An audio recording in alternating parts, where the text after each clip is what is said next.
Thank you for all that. We could just dismiss and go home now. I just like to read you a little bit out of a magazine here in a few minutes. Kind of set your edge tonight. How many heard about the earthquake today? Good many listening to the radio then. They had an earthquake in California. I think it was about 5 magnitude, wasn't it, on the Richter scale? Who was that telling me? Number 5 is not too bad. That's getting up there. 7 or 8 is real bad. 5 is fun.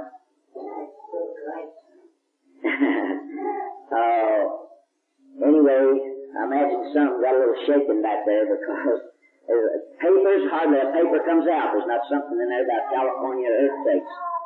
And even over in Arizona, they're getting real scared over there because of the backlash or the tidal waves that will come back in there.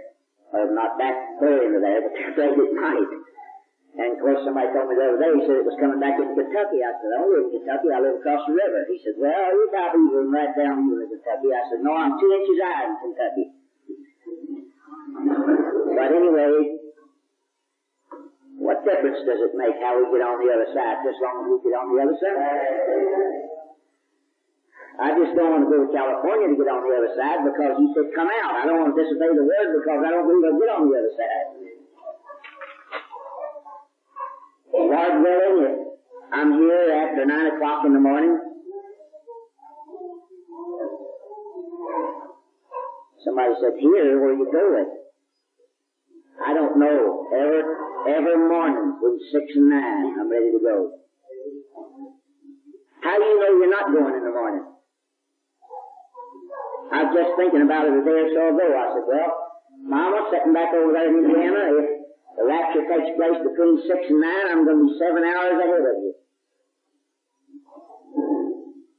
Because the sun starts, I think, the day in the east back over in there and comes around back over in here and then goes back over in the United States and they're 7 hours behind us, about 8 down in around Louisville, Kentucky. One of these days, it's going to happen. It could happen in the morning just as soon as it could happen 10 years from now. Say, well, I don't know about that. You know, here's where I think some people are going to get some of these days. When you make a statement like that, they'll say, glory to God, let it come. In unity. You know, when somebody cried out or blew the horns in unity one time, the walls fell down, and I think that's the kind of unity we need. But you know, when you mention the Lord coming, people tremble today. They're not quite ready. I'm wondering if they're going to get ready. He said, did one go out of Georgia? Did one go out of Indiana maybe? One go out of Arizona maybe? Oh, I tell you, when Brother Branham chopped it down, there wasn't many left. He said, according to the population, rapture take place tonight, all I could say would be about 500 around the world. According to 1 in a million. 1 in a million. Look at the people we got in here. Must be a good many million around Africa then. You can count it. That very many out of here is going. That's real shaky. When he preached that, they walked up in my face and said, I don't have a chance. I said, you got just as much chance as anybody else. Brother Branham said, if I see somebody go, I'm going to be next. But have that attitude. If you don't have that attitude, you say, well, I don't have a chance. Well, you don't have a chance. You done ruined your chance because you're not even thinking you're going. But Lord willing, if I'm here at 9 o'clock in the morning, I want to lay a little groundwork for it tonight. What I believe the bride will have to be to go in the rapture. Or, in the morning, I'd like to title it, Do You Understand Malachi 4, 5, and 6?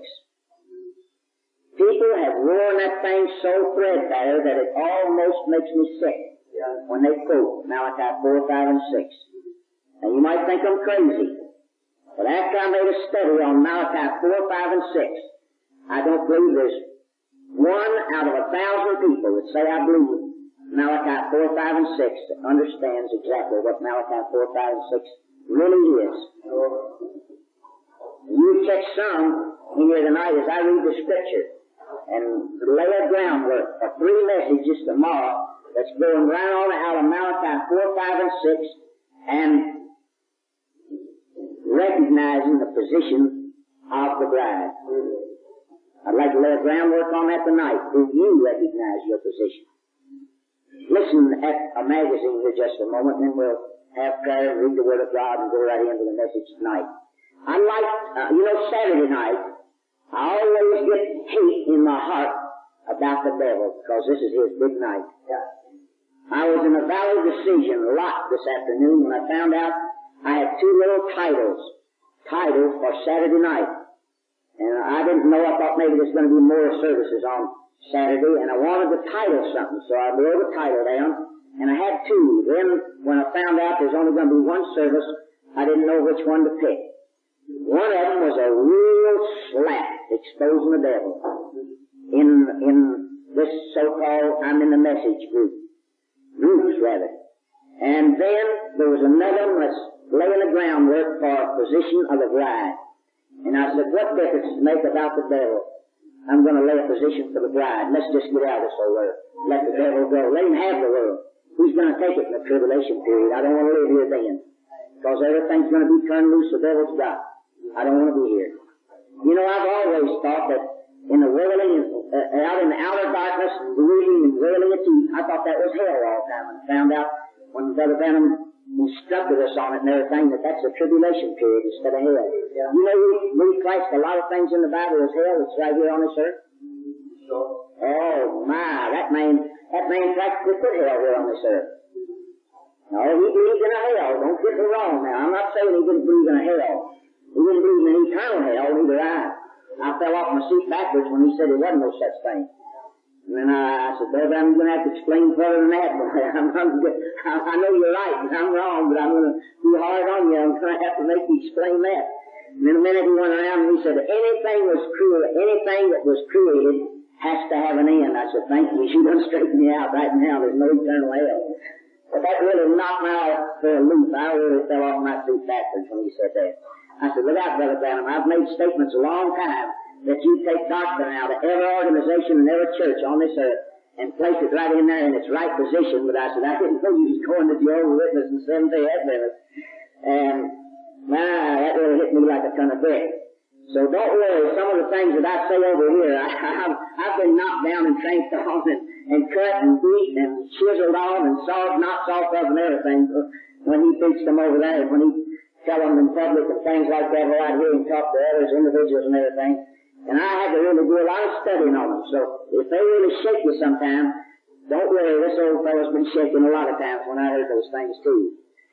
So you just know that I got shook too when I say some of the things that I say.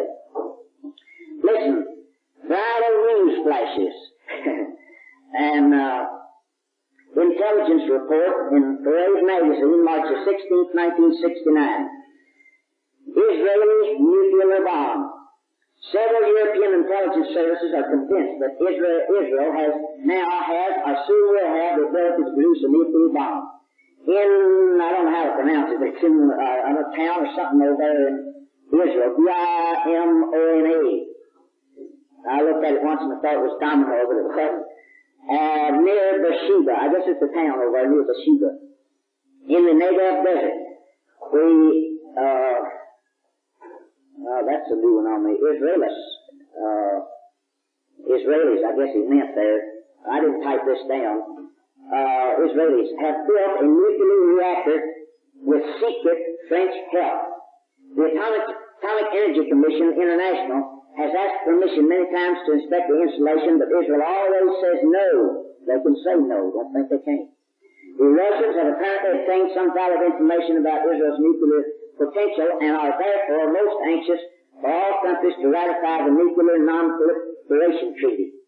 I don't understand all the way the Non-Proliferation Treaty. I'm hearing a good bit about it now. Russia's getting a little bit anxious to sign that now since Israel's beginning to have an atomic bomb. You know the whole world's scared of them Jews. They are. My my sister and niece just come back from making a tour over in there.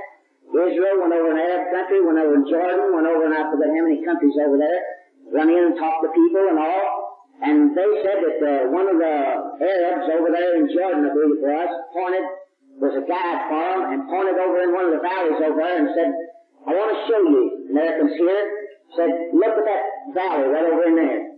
Said, many of my people is going to shed their blood over there when them Israelis go off in the ocean. She said, I want to tell them, said, you better watch out, said, them Israelis may run you off in the ocean first. But said, I didn't, I was in their country and I didn't say anything.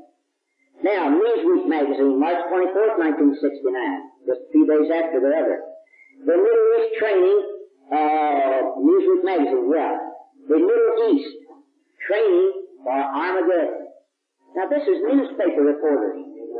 They're preaching more than most preachers in the whole world are preaching. Yeah. That's right. We're not facing facts. Along the Suez Canal, it was the week of big guns. Day after day, Egyptian artillery on the west bank of the canal rolled into action, hurling thousands of shells into Israeli positions across the waterway. And day after day, Israeli artillery roared back. Israeli and Egyptian gunners, listen to this statement, by a roving reporter in the newspaper. Sounds like a sermon. Israeli and Egyptian gunners continued to peg shots at each other. Now listen. Sharpening their eyes for Armageddon. The world is recognizing Armageddon's right on.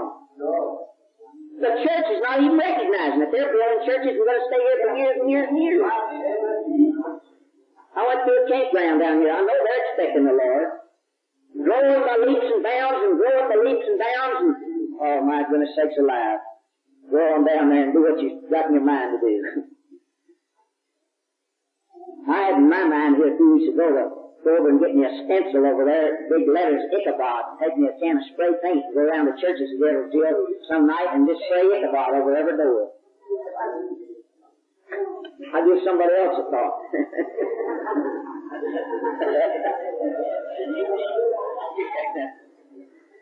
I can't mention nothing if somebody don't catch it and you see Ichabod written all over Africa over here pretty soon.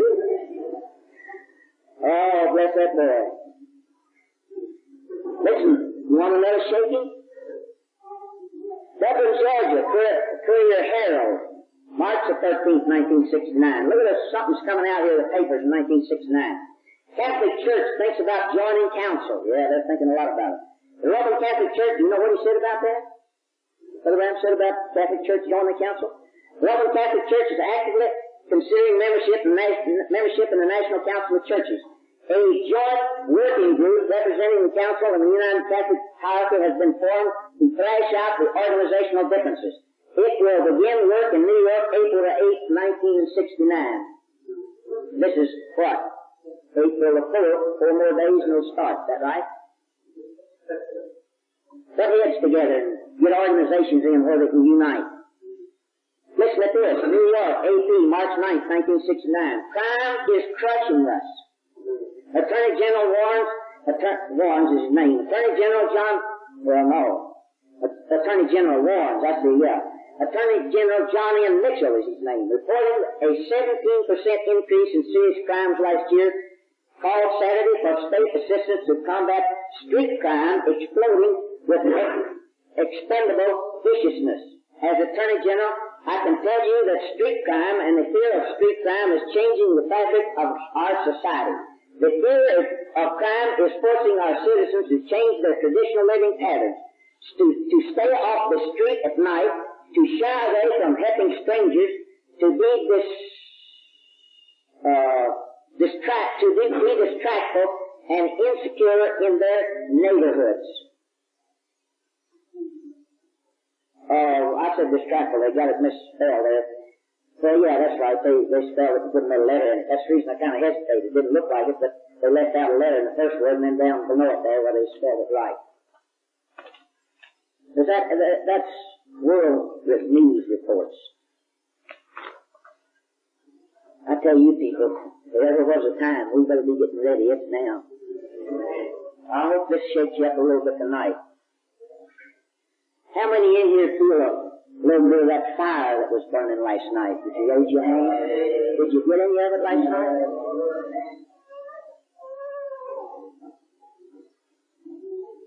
I wanted to sort of teach tonight. I want this to sink in real good, because tomorrow, it said Israel and Egypt over there was, Arabs rather, was shooting their guns back and forth. Lord willing, I want to put everything in 3 services tomorrow. I want to put everything that I've got, all my strength, to try to hew out a pattern that this bride has to be, to go in the rapture, to go away. Rapture has already taken place. It's finished. Not finished, I mean, but rapture part is finished. The going away comes next. And I know that strikes some of you who've never heard that, but most of you have heard it, I suppose. Rapture is lifting up. Luther apart, Wesley apart, Pentecost apart, and all that's been gone. We're in the bride age. Lifting up in the world, lifting up in higher realms, spiritual realms, lifting up. And we ought to be right up there with our toes just barely touching the ground, just ready to take off. That's right. Let's bow our head and have a word of prayer. Lord Jesus, this is a serious night. Saturday night, and Satan's on the rampage around the United States, around the world, and here in Africa, Lord, this is his night. And he'll sow discord, sow all kinds of evil seeds throughout the night, Lord. All kinds of evil goes on Saturday night, so it's hard to even get in the spirit to preach. Lord, because this is an open night for Satan. All young people nearly yield to Satan on Saturday night. And people have worked all week, and Saturday night's a big night to drink, get drunk. I saw a person today so drunk he was holding the light pole like he was falling off a cliff. I don't know whether they ever saw it or not. And even, vulgar, standing there with a light pole. Lord Jesus, we just see sights and signs of hell all around us today. We pray, Lord, that you stir up our mind tonight, and our hearts, making us realize, Lord, the seriousness of the situation today. God, I pray that you take a hold of this message tonight, you burn it in people's hearts, that they can't get away from it, or if they'll pray tonight before they go to bed.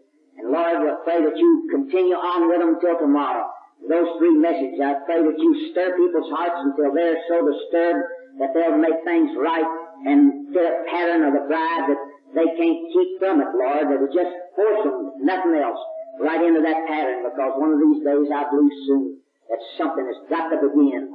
Brother Bam said over a period of 3 to 6 months, this going away would be, and I believe within 6 months, it last could be taking place. Lord, I don't know. You might do it in the morning. Somebody might leave around this earth, may not be here. But whatever that starts, Lord, it's going to continue on, and then the last one will be gone.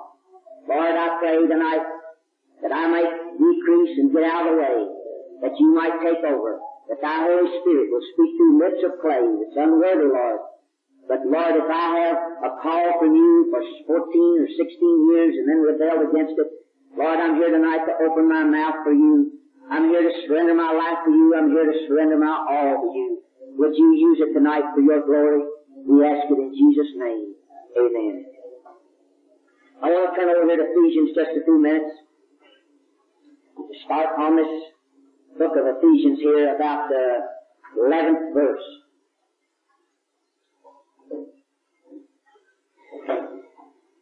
Well, let me read the 4th verse down here, 5th and 6th. There is one body, one Spirit, even as you're called in one hope of your calling. Where is that one hope of your calling? That one hope of your calling, the biggest hope that I know of, you ought to be wanting to get out of this world today. That's right. One Lord, one faith, one baptism. I wonder why there's so much division over that one there. All the way through there, there's just one. Did you know every preacher of God is one on this earth? Yes. Every preacher that's sent of God on this earth is one. They're not preaching anything different. Whenever they're preaching something different, it's confusion, and God's not the author of confusion. Now, I know that's hard to digest, but I had to digest it, and you will too if you believe the truth. Because we're in too late an hour for preachers to be in discord. Yeah. If 2 preachers can't see eye to eye in this word today, one of them's gone wrong somewhere, and they're in confusion. Now, I make that statement. I know it's a bold statement, but I'll make it, and I'll back it up, and I'll die for it. I don't argue over it. I don't argue the word. Anybody wants to argue the word with me, all right, you go somewhere else and argue. I gave you the right opinion. You can have any opinion you want. I won't fight you over it. But just let me preach the Word of God the way I see it. I don't argue over it. The Bible said one Lord, one faith, and one baptism. If you're in that one faith, you're going to agree. Why did they come out of the upper room in one accord? They wasn't in one accord when they went in the upper room. We've been claiming, the preacher's been claiming for years that they got the Holy Ghost, and that Holy Ghost brought them in one accord and burned them in one accord, and they stayed in one accord. On doctrine, they had their little differences. Yeah, one wanted to go one place and one the other. One wanted to put them back under the law, and they had a spew over that. But bless God, they had grace enough to get together and go up to Jerusalem and got straightened out. They had one in that day that they went to that they believed could straighten them out. We've got them today, they'll straighten out too. We had a prophet. They wouldn't get together and go to him, and he'd straighten them out. He'd tell you who's right and who's wrong. We didn't have backbone enough to do that when he was here. I've begged preachers there around Jeffersonville to do it. Do you remember them instructions? He said, I want you preachers around here to get together and have a fellowship and butt heads and come to agreement. They wouldn't do it. He called their names. My name was in it. I just went on to that a week or two ago. One Lord, they never did do it. Why, there were 7 or 8 preachers sitting around there all the time, and there was disagreement. Well, you couldn't even say one person in the Bible they didn't fight over. One Lord, one faith, one baptism, one God, Father of all, who is above all and through all and in you all. Boy, that ought to nail it together, oughtn't it? How can preachers be in disagreement when one God and Father of all, who is above all and through all and in you all? Somebody don't have God in them like that, I'll tell you that, when they're in disagreement like they are. Is that right? All right, let's drop down here and see what some other preachers got to say about it. What God said about something He sent into the world then. Now, 11th verse. And God, and He, still hanging on to that up there. And He gave some apostles. What kind of apostles? And some prophets. And some evangelists. And some pastors and teachers. What did God give them for? Well, that's all right. God gave them anyway. Right when I said in God. For the perfecting of the saints. Saints need perfecting? Well, you can't perfect a sinner, I'll tell you that. Perfecting of the saints. Did Luther perfect the saints in his day? No, sir. That wasn't perfecting time. That was calling out sinners' time. That was the starting of the restoration time. Did Paul perfect his saints? He tried some of the Corinthians and failed and said, you're babies, you won't eat meat. I wonder how many Pentecostal babies we got. Remember that vision of Brother Branham and his shoe, trying to lace up his shoe? He said, you can't teach. God told him, the angel told him right back of him. He said, you can't teach Pentecostal babies supernatural things. For the perfecting of the saints. You say saints need perfecting? They sure do. And He gave these for perfecting. He didn't say go out and call them out of the world and get them saved and everything. Perfection time. Let's go to a house building out here somewhere where they're building houses. When you put up that first studding around the wall, studding and everything, lay the floor up a floor joist with the floor joist down here. Do you perfect that house then? Ooh. Do you perfect it when you put the roof on? Oh, sir. When do you perfect it then? When you put the finish work on it. Isn't that right? Yeah. All right, if you do that in the perfecting of the world, God does it in His perfecting then, when it's finished. He won't perfect until He's got every soul called out, sanctified, and glorified. Then He perfects that body for the rapture. That's a perfecting time. We're not going out in highways and hedges to tell them to come in. Them preachers doing that now don't even know what day we're living in. Did He say they go on and say they're getting people saved and say there would be no hope? Well, somebody says, well, what do you think you are saying there's no hope or nothing like that? All right, mister, tell me when it's going to come that day. Tell me that.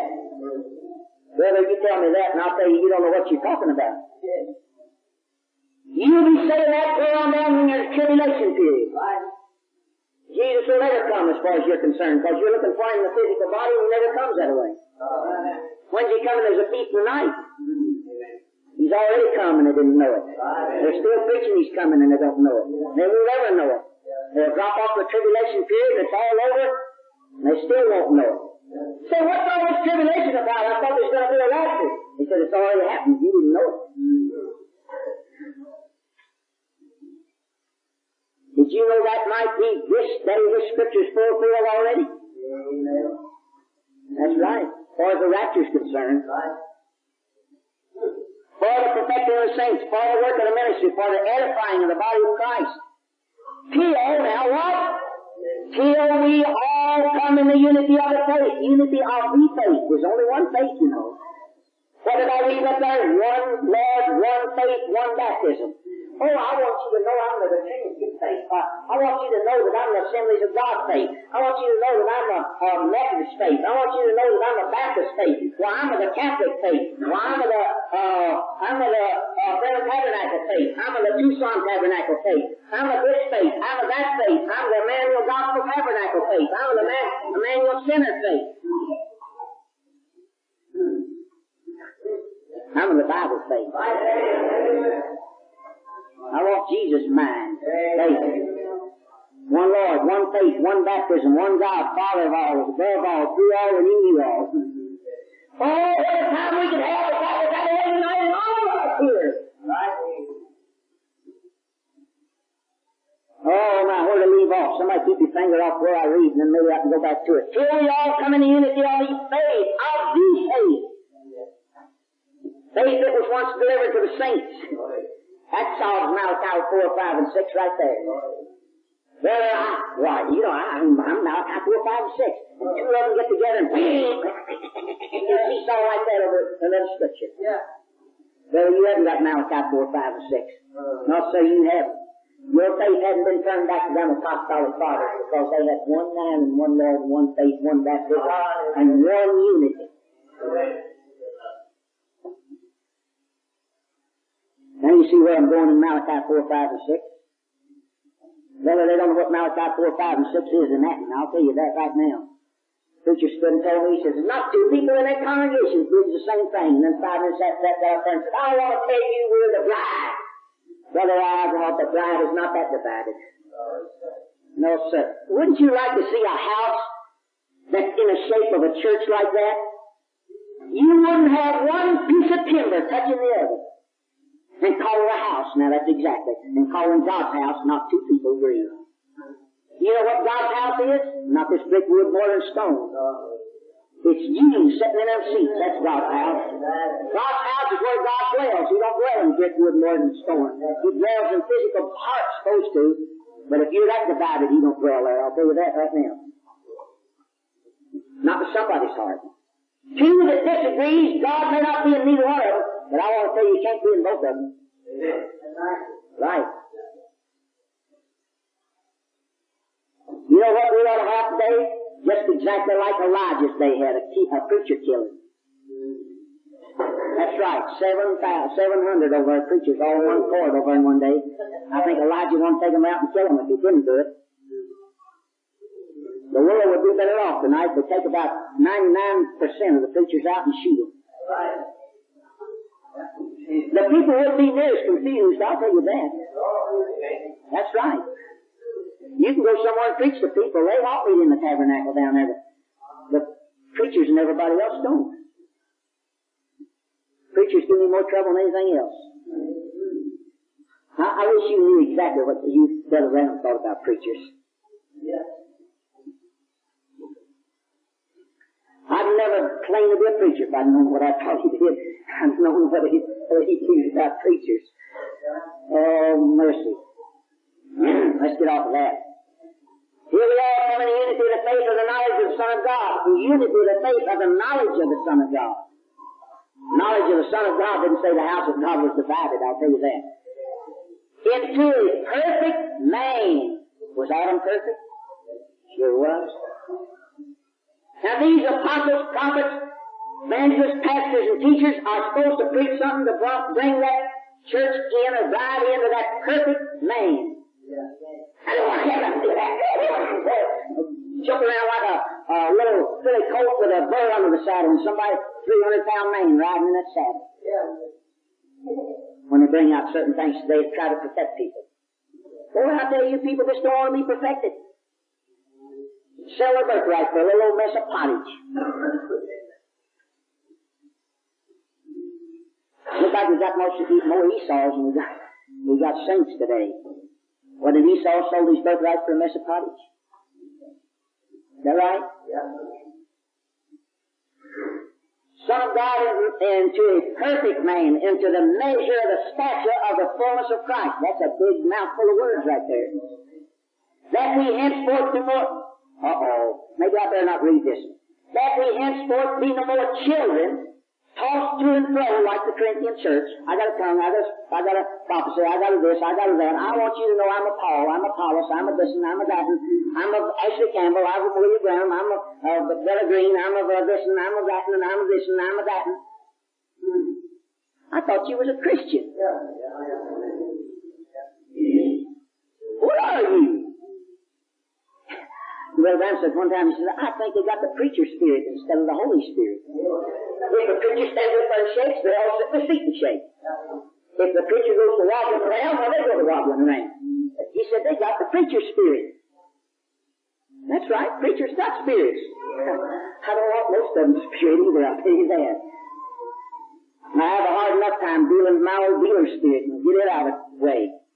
There we talk to and fro about carried about whatever wind of doctrine. Haven't we got winds of doctrine today? Woo-hoo. Boy, you couldn't load them up in all trucks in Africa. By the slay of men, yes, sleight of men. Boy, I tell you, this slick tongue today. Crafty, DDDs, double dumb dogs, craftiness, whereby they lay in wait to deceive. Look at that. But speaking the truth in love may grow up into him in all things which is a head, even Christ. Grow up into what? Grow up into that head. This body's growing up to a head. Wouldn't it be strange if God would anoint somebody back in there tonight and say, this bride has already grown up in that head, thus saith the Lord, this day the Scripture's fulfilled? Boy, would that shake somebody? From whom two members of the body don't fit jointly together. Well, that fits better than what it says here. Don't it? The way the people live today, and preachers and all, you can't hardly get two jointed together. From whom the whole body fitly joined together and compacted. You know what to do when you compact whatever? Heat it down, heat it down, heat it down, and push it down, and heat it down, and pop back up, heat it down, until it don't pop back up. Right? Thank you, Lord. People that haven't been knocked down enough, and beat down enough, and beat down enough, they be compacted together. That sounds rough, don't it? Listen, I've sat under the hammer. Well, if you sit under Brother Branham about 16, 18 years, you know what beat down was. When he says, I'm going to preach on the line tonight. Then it says, if you come in the condition you're in and take communion, you're going to drink damnation in your soul. He said, you know, I can look down every one of them and see what's the matter with you. Yeah. Now I said, come on up here and take communion. You didn't see nobody move. I was sitting there. What's the matter? Won't you come over here and take communion? Come on, steady. Nobody moved. He said, if you don't take it, you don't have no part with it. That's not beating you down and compacting you down now. He said, all right, come up here and get right then. That's the next move to make. Get right to your seat then and come up here. Yeah. Then he preached about 20 minutes on not taking communion. You wouldn't have no part with it. Brother, I tell you, there was some tears flowing there that night. He said, I've been preaching between the line all the time. Well, when that man preached on the line, I mean, he shook the elements of the air and shook the seat you were sitting in, and you had to shake. He didn't play gospel. You know what he had when he set that church in order? He said, I set it in order just exactly like God showed Moses to set that and back down in order. God showed me to set this tabernacle in order when he started. He put a blackboard up on the wall. He said, I'm duty bound to tell you what your duty is sitting in that seat back there. He said, we want this church set in order and have to have it in order. A little leaven leavens the whole lump. He said, you people are duty bound before God. Are you a partaker of sin? If you know two people that sits in here and comes to this church regular, and they're not on speaking terms, they chewing the rag over the back fence, they got a little enmity with one another, or they're backbiting one another, or they're saying, sister so-and-so said so-and-so about me. You're duty bound before God. Before you come in, before I ever come in a service, you're duty bound to put that people's name on that board right there. If you don't, you're a partaker of their sin. Because you're committing that to go out in here, and it's leaven in here, and you're guilty before God if you don't root that leaven out. You put their names on that board. And when I come in and see them up there, I say, Mrs. Brown and Mrs. Jacob here, raise up your hands. Come up here. Who put their names up there? Ms. Isaacson, come up here. They come up front. We'll not have a service. They ain't have a service as long as them names are on there and they're out of discord. Ms. Isaacson, what's wrong? What'd you put their names up there for? And they tell what to put their names up for. Is that right? You're not speaking to one another? You said something mean about one another over the telephone? What about it? All right, come on. We'll not have a service until you get right. Yes, that's right. Get down there at the altar and get right. You can't love one another, we won't have a service. We wouldn't have so much backbiting in the church if that went on. Wonder where the blackboards are. We wouldn't have so much leaven if that went on. That's why we had that church and kept it in order. No wonder he could preach under the inspiration of God and the glory of God come down there where the people had to shut their eyes. In the last 3 hours of the morning, he preached till 2 or 3 o'clock in the morning. That happened. I can go back there and show you many people who said I couldn't even open my eyes. The glory of God was going to put them out for this in that tabernacle. You see how we can't have a spiritual service today, letting enmity and all kinds of junk go on in the services. Right? Give me a church that's clean, rejoicing in the power of God, and I'll show you the power of God, healing and everything going on right in this building tonight. Excuse me, I'm too tired up to preach here tonight. I'm going to turn loose. Feel something moving down inside. This way I'll get mad at the devil and get him stirred up, because I don't think we're going to have anything until we do. What? You don't think a preacher ought to preach without his shirt off, you just pray for him and forgiveness. Alright, but speak the truth in the Lord. Not backbite. May go on to him in all things, which is a head, even Christ. From whom the whole body fitly joined together and compacted by that which every joint supplies according to the effectual working in the measure of every part, maketh increase of the body into the edifying of itself in love. There was the Bible right there. Here's what we need to do. 24th verse. And that you put on a new man, which after God is created in righteousness and true holiness. Now, you think you wouldn't be together if you had that new man created in righteousness and true holiness?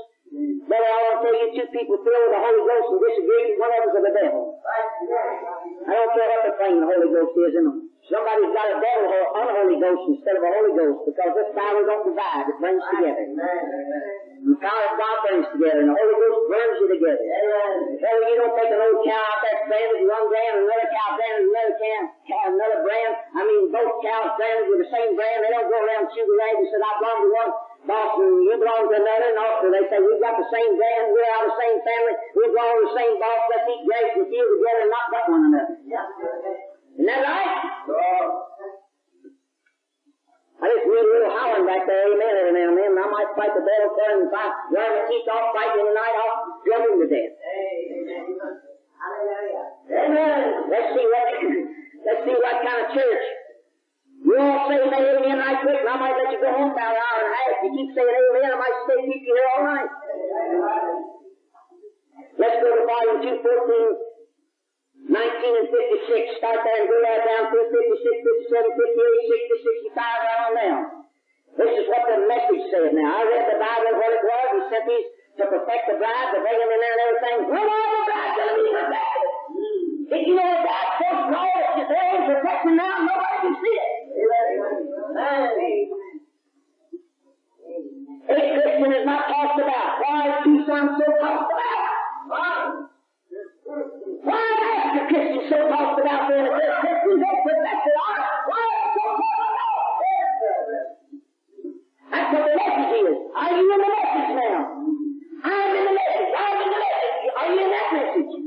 If you're tossed about, you're not in the message. A Christian is not tossed about. Why? He's got Christ in him. Christian means Christ-like. You can't be Christ-like unless you've got Christ in you.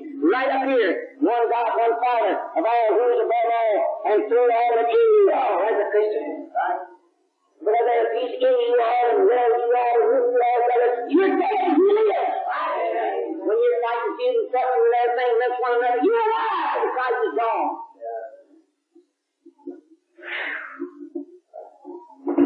Where's it coming from? I didn't hatch it up, I'll tell you that.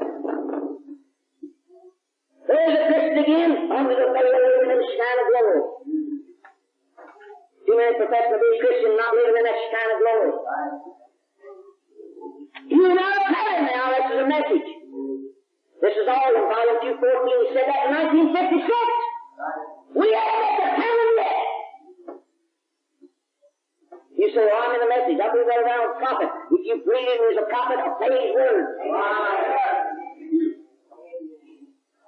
If you love me, keep my commandments, Jesus said.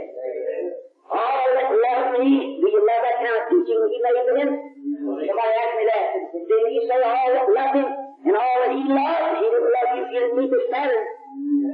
Not that God will love you, because God can't love a rebellious child, can he? Don't you get right aggravated at your children when they disobey your words?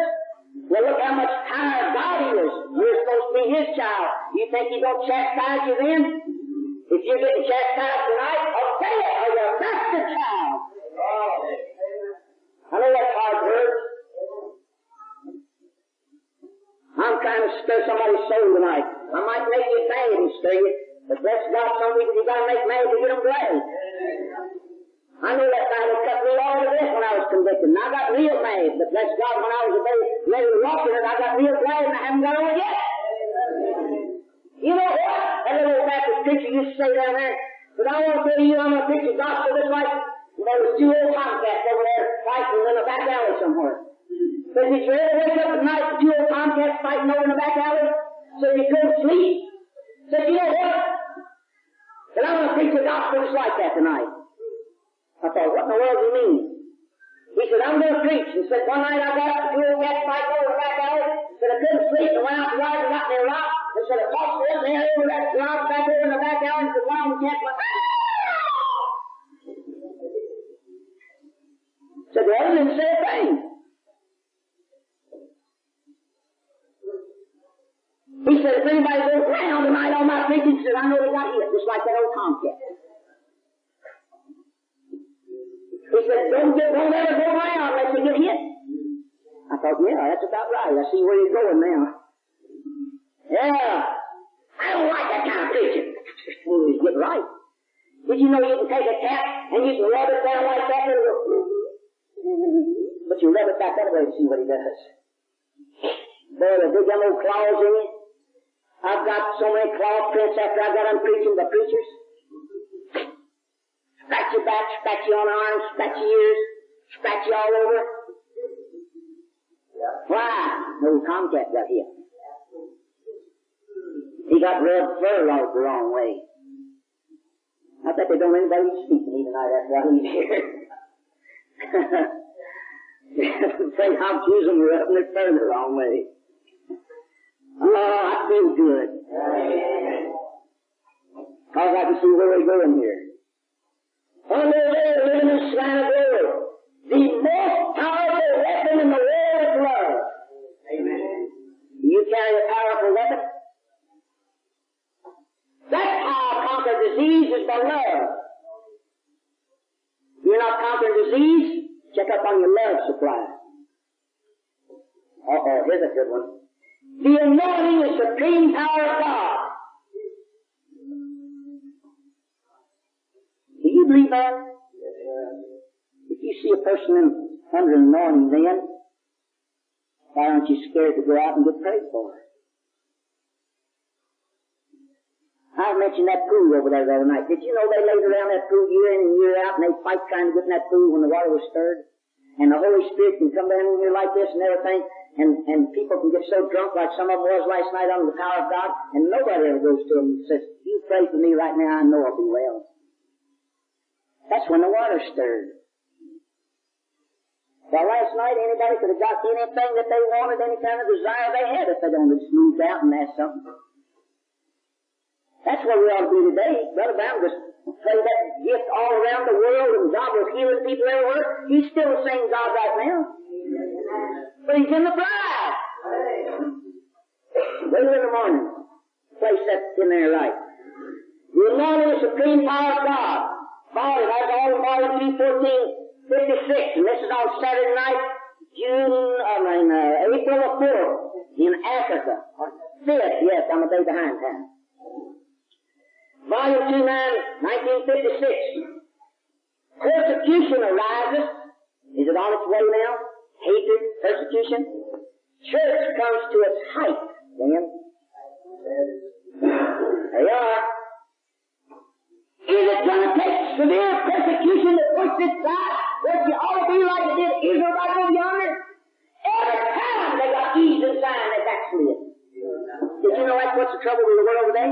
We got it too easy. We haven't got an enemy down our back enough. That'll push you together a little bit. You be hunting somebody to fellowship and somebody to feel sorry for you. You got it easy. You got a pocket full of money. You got luxuries to the give, and why you don't need God. Don't worry, there's a day coming when you're going to need Him. And I'm afraid it's going to be too late. That's right. Now, look, people, I'm making a tape tonight. I don't know where these are going, but I'm making this especially to go someplace. Remember that. The anointing is supreme power of God. Persecution arises, church comes to its height then. Many cities here withstand persecution for their faith. There it is. Volume 1, 1657, 1 year after that. The Bible says they will be divided and will devour. Isn't that a picture you see today? They're devouring one another by division. 1957. The Spirit, the all is just about burned up. 57, and this is 69. How many years is that? Has the all burned up? 12 years after the man said the Spirit, the all is just about burned up.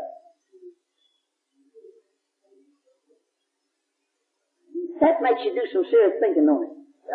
When you take step by step by step by step by year, I tell you, I just wrote down things out of every book that's been put out, and plus 50 messages I had before they ever put out any books. Wrote down those things, and when I go right down from 1956, clear on down to 65, and read those outstanding statements that he made in every one of those messages, I tell you, you sit and tremble. Maybe you'll be able to get a hold of some of them someday. But brother, I want to tell you, you can't read it like a book because it's just exactly. This is some of them that I'm reading right here tonight. So I got them right out there. Every book from 56 on down, plus many folders and things. We had 50 sermons copied down before anybody was ever putting out any books. Because we found out, man and I worked 9 and 10 hours a day coming home and copying down off the tapes for 3 and 4 hours a night, and the wife sitting in there typing every day. 50-some messages. And I was going out and picking up things out of message, and that's the reason I got to be such an awful fanatic around Jeffersonville and around the country where I went. Because I was reading these things and taking those things and grouping things together and everything, and they thought I was. They said, well, Brother Brown never did say that, and it was word for word, just like I'm reading here tonight. And got to be such a fanatic, nobody would even have anything to do with him or get close to me. That's what they was picking up off the tape. Now they say you can't even preach, you got to play tapes. Brother, they ought to read what I read the other night. He said, God don't use mechanical things. Oh, it's popped up and hearken, you know, people to preach the word of God. You say, you're just playing tapes. I've got 100, 250, or 300 at home that I play. But brother, he didn't say play them in church.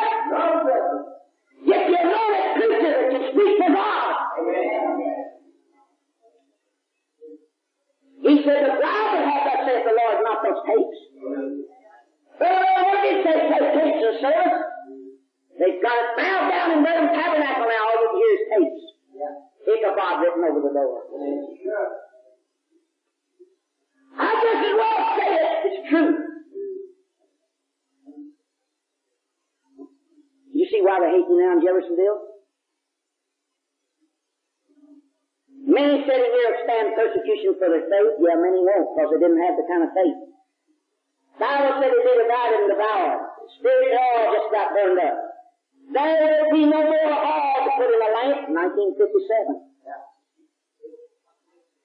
All right, let's step down to volume 2, 4, 1958. You never had a beginning and you never have an end. You never had a beginning or never can have an end. You say, well, I know I've begun. Where'd you begin? You was created in the image of God, predestinated, called, elected. Those who foreknew, he predestinated. Those who predestinated, called. Those who called, he justified. Those who justified, he also glorified. Now get anybody else in now that. You did not seek God, God sought you. That's right. God calls his own. He knows goats when he sees them. It's not one that runs up the altar and cries a few crocodile tears. It's the one that God called.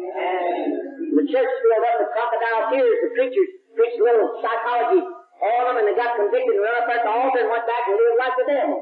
And count church members and they're saints of God because they belong to my church and put money in my collection plate. To buy me a Cadillac and a big parsonage and so I can go around and spread my little piece of paper with a DVD on it.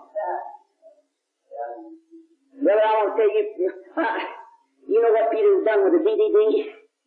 He wouldn't even know what DVD meant.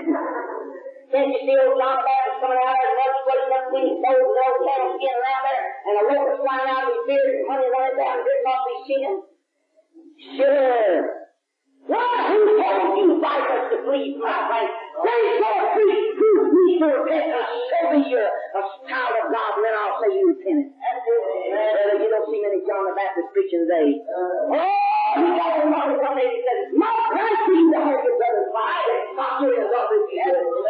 Brother, they wouldn't want to cut his head off right now. Elijah said, God, Jezebel back. He said, I'm the only one left. He said, can't you take me out here to earth? Yes, I'll take you out. Just come over here where I will, and I will. Don't worry, one of these days, if we don't get right, that's exactly where I see her going. If we don't get right, God's going to make us try to get out of this earth. That's exactly right. If you won't get right, you'll not get everything. Man, what happened to that one-armed bird up there? He quit preaching and went to meddling. I'm preaching what Brother Branham said here in 1958. You think he didn't say some hard statements when you group them all together? I tell you, it'll shave knots off of you. Because I done been shaved a few times, many times, I know that. Look, you never had a beginning and never have an end. That puts a little eternity to it, don't it? We're not creatures of time, but creatures of eternity. Why? Because we're created in his image over in eternity, and predestinated over in eternity. Brought down through, come down through Adam, and inherited sin, not knowing anything about it. We're an offshoot of Adam. But we had a seed planted down there, that predestination over there, and when that seed heard the word of God, it was word upon that predestinated germ seed, and that sun brings that seed to life. It's in the bottom of that little hog out there, in the mire. But when that sun word hits that germinated, predestinated seed, it comes to life, and it gives you power of God to make you a son of God. That's the gospel in a nutshell, you want it? Nobody else was getting it, only those predestinated seeds. Some was predestinated to take second fill and be remnant and bride down there. And that remnant will not persecute the bride. They will not do anything to the bride, only something good. Give her a drink of water. They'll visit her when she's in the ill. They'll visit her when she's sick and all. And then say on the other side, when saw we thee hungry and fed you? When saw we thee thirsty and give you a drink of water? As you do it the least of these my brethren, you do it unto me, enter into the joy of the Lord. Because you've done it to my faith down there, you will inherit. And give your life in the tribulation period. Is that where you're headed for tonight? Are you headed for a pattern of righteousness and stand for Jesus Christ in this day and go to the rapture?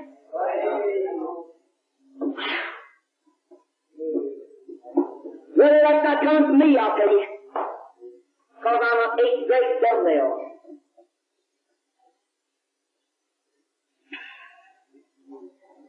We're not creatures of time, we're creatures of eternity. If I don't put a cornerstone under you, what are we?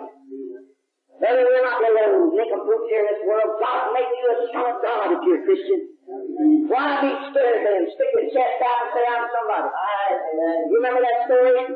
He told over there about this colored fellow down south. Just those colored people back here. I wish there was about 10,000 here where they could hear me tonight. My heart burns to get around some of those people. Bless God, they're humble enough to take it. You know what? I went over to the colored church in Louisville. Got into that opportunity one time. I'm in Kentucky. I come up under where they taught hate colored people. God really there out when I was saved. Yes, sir, I love them. They're human beings. Every Christian will love them. Color don't mean a thing. Skin you and skin them, and you can't tell who's who. Right. I know I'm in Africa when I say that too. I hope all of you are Christians. Look, God gave me that opportunity to go over to Louisville one time preaching a colored church. You know what they did? They like to preach me to death. You know what they'll do? They'll sit on the edge of the seat like that. I don't need one. I need every one of them. They hung off that seat till I thought it was going to fall to the floor. I was preaching divine healing in a little Baptist church over there. Didn't hardly know what divine healing was. Sitting on the edge of the seat like that, just right out like that, with her feet stuck out and her hand on her knee like that. And when I say something like that, they preach it back. That's not that preaching. And boy, I'll tell you, something come up my backbone, and I like it. What? They just preach me there. They just blew up for it. Oh, boy, the boy walked up and they shouted down that room. And they rolled down and went to the back and they went to the front. And I run there and get out of the way from it. Something was going to roll me. But if that's what it takes, you fight a fight up here, but you're the one that brings the preaching the preacher. That's right. That's the reason people can't hardly preach today, because there's enough to preach a preacher. You preach the preacher, or you unpreach the preacher by your unbelief and your silence. God dwells in the praises of His saints. And when you say amen and knock the horn, there's glory comes back down to you. You don't knock the horn in there. It is Satan dwelling among you. Use a big power of the air. We don't knock the horn and tell the horn come down. I feel a little colored blood in me, I guess, because I feel like I could run. Now, their blood's no different than ours. Jesus Christ shed His for them things He did us. That's right. I'm trying to get them colored ones back there to say amen anyway. God bless you, brother. Thrilled my soul the other night. And when Ashley said something tonight, I felt liberty to talk, because I'm in another country. I didn't know what to say about it. I went down in Georgia, where Georgia's pretty hot, you know, on color. Not anymore. The government shoved it down their throat now. I don't believe in force. Went down there, and a number of colored people come in down there in Georgia. Boy, 2 or 3 colored boys got to say an amen one night and like to preach me to death again down there. You know, white get a little bit starched. They don't. Brother Branham always said, I wish I had real religion like colored people have and could enjoy it like some people say they do. That's right.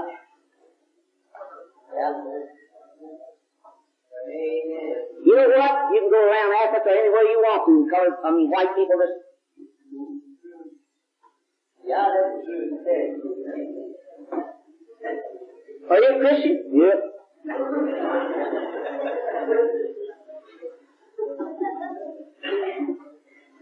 Some colored people don't even know where they're going to get the next meal, maybe. Some white, same thing now. I'm not just talking about colored people. Don't take my statements wrong now. Some people don't know, colored people don't know maybe where they're going to get their next meal. Maybe it's because of the whites they don't know. And you find them walking down the street.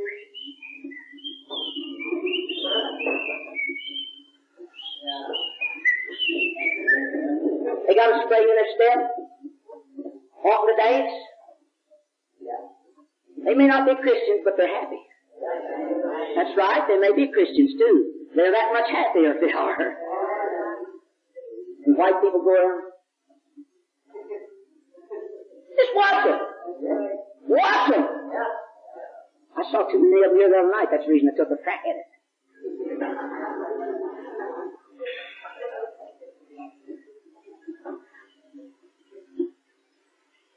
It may be funny, but it can cut too. I know where I'm going a little while later. I want you to laugh a little bit now. Use a little psychology or something there. Listen, one now I want you laughing on a little bit. Volume 2, 458 yet. How can he sin? There's a sin offering for him. You figure that now. You shout a little bit.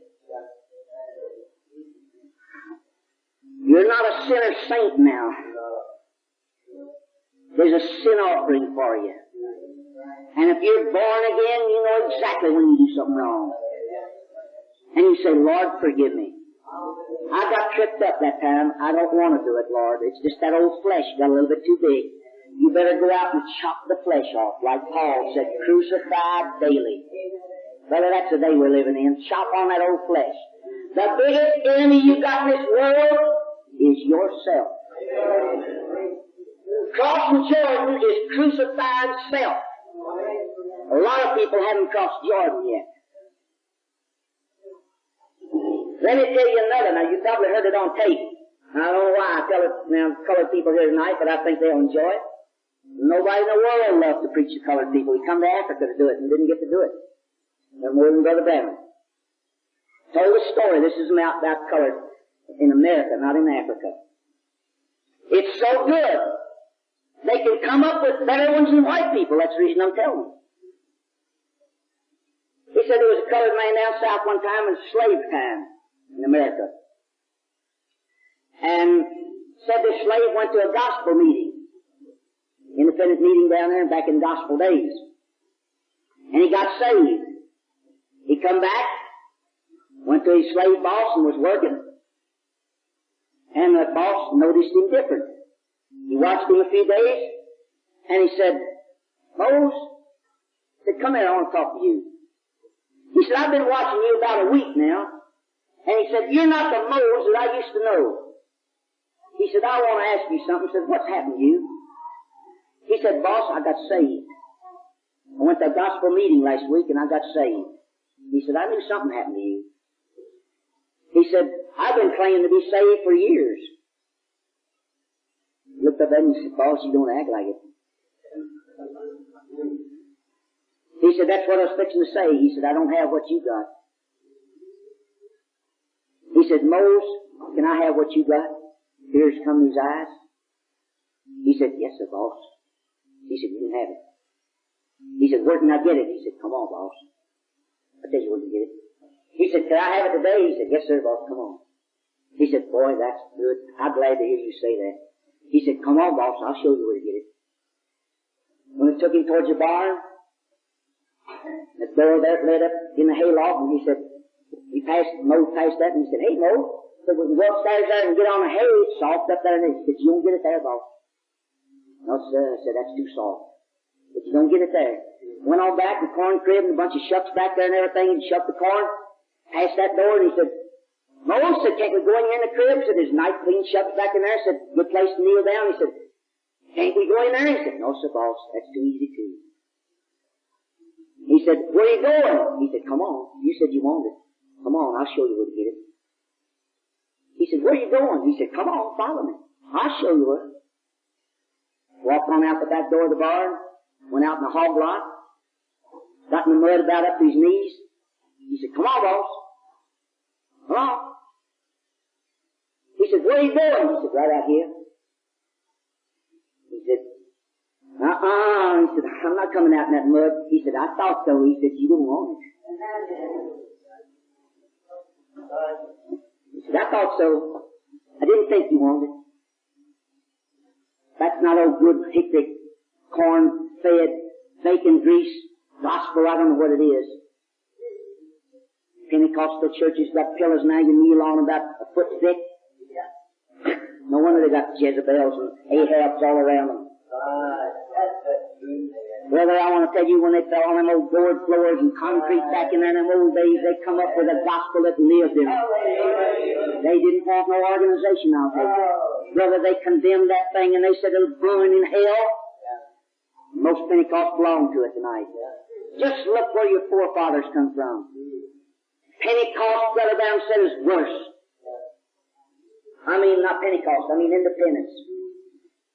He said some are as bad and some are worse. He didn't put any better at all. That's exactly what he said. Oh my. You know, you got the fastest clocks over here I ever saw. That's the reason I've been preaching so long. I've been looking all over this wall. Didn't see no time to stop. Didn't put up a time to stop, so I just keep preaching. Look, volume 2, 160. I'm just tuning up years now. Directly, I'm going like an airplane. I'm buzzed right down through here. I hope. Taking it a little slow because I know it's hard to digest. I see some people swallow hard. Just wait until Jesus comes in power. 1960 now. Just wait till Jesus comes in power. After His coming, put the Spirit in the church.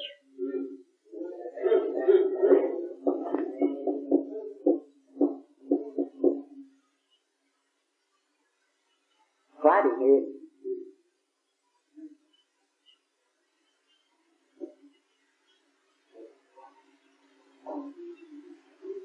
Come on, say something. Don't let me hang in suspense here. Pardon? Volume 2, 260. Volume 2, 160 rather. I dropped down. Just wait till Jesus comes in power. After His coming, put the Spirit in the church.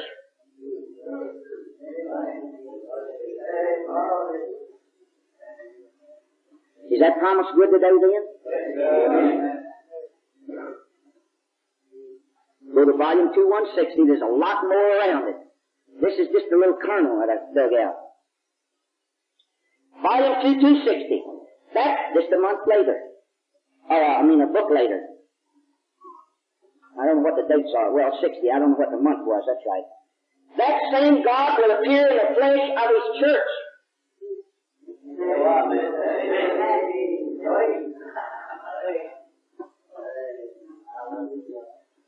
So how did He come? In a flesh body? He sure did. What is the body? Right. There is flesh and His bone. With thus saith the Lord. Walking around like a little chicken trying to make somebody mad at my person. Brother, you haven't got God in your flesh. Walk softly before the members because you don't want to run away. Might not give me a Cadillac. Did you know out west if you don't drive a Cadillac, they don't even count you to be a preacher? That's right. Did you know Pentecost now is preaching if you give God $1, He'll give you $1,000 back? Make you a millionaire in a year. I've been in meetings where it said people got up and testified they gave him $100 and got $500 back. Got up one man put $50 in collection plate and had a $7,000 trailer the next day. You didn't go on and say how much $6,999 he owed on it though.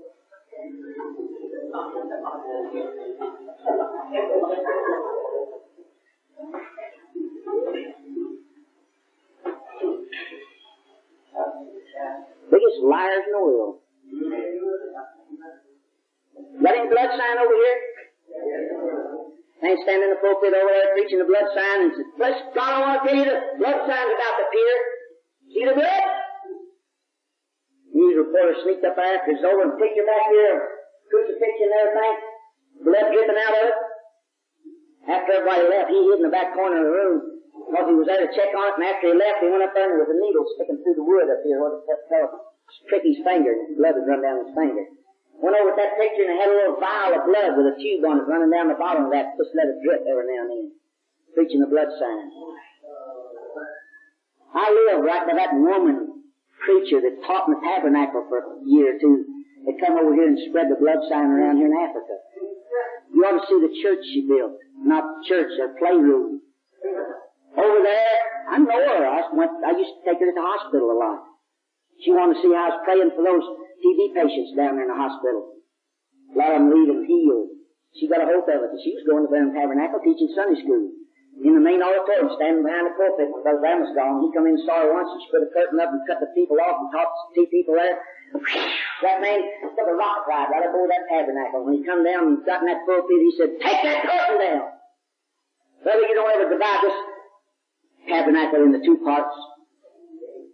She went out there and she hadn't seen hiding her hair around that tabernacle since. Now she's got a building right up above her. Oh, about big as that campground out yonder. Beautiful. Thousands upon top of thousands upon top of thousands. They're going to build a big worship place in there. Are they getting ready to go? Yeah, they're getting ready to stay. That's what the bloodline is looking for. And she lives, she won't let a member know where she lives. But I know where she lives. She lives in the rich section up in the hills, up in the above Louisville, up there where nobody can live. It don't have $1 million or $1.5 million. Begs them poor people and everything with pour money to her like war, pouring water out of a boot.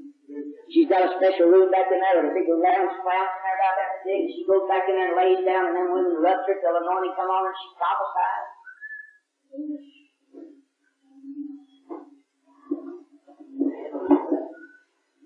Dresses in white and a dirty heart. Sure, she's Pentecostal to the core. She started up down in Jeffersonville, a little church I was about to buy one time. The Lord stopped me. Because it was too close to Brenham Tabernacle.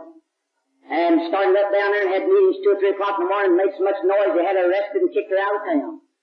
She come down and bought a hatchery right down below us. She's been hatching out infidels ever since. Worldwide now. Bernice, if you hear this tape, that's just exactly what I think about you. Look at her now. You watch the secret, don't you? She's sure somebody gets that tape, they'll send it to her.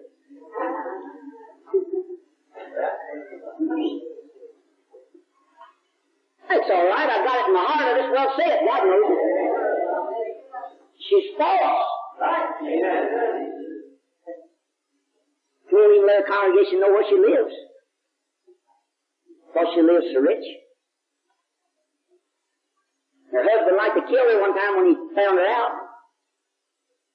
He swept her out of Kentucky and took her to California to get away from that spirit, and she come back on her own. He come back and joined up with her. Now he's in her, guess who she is.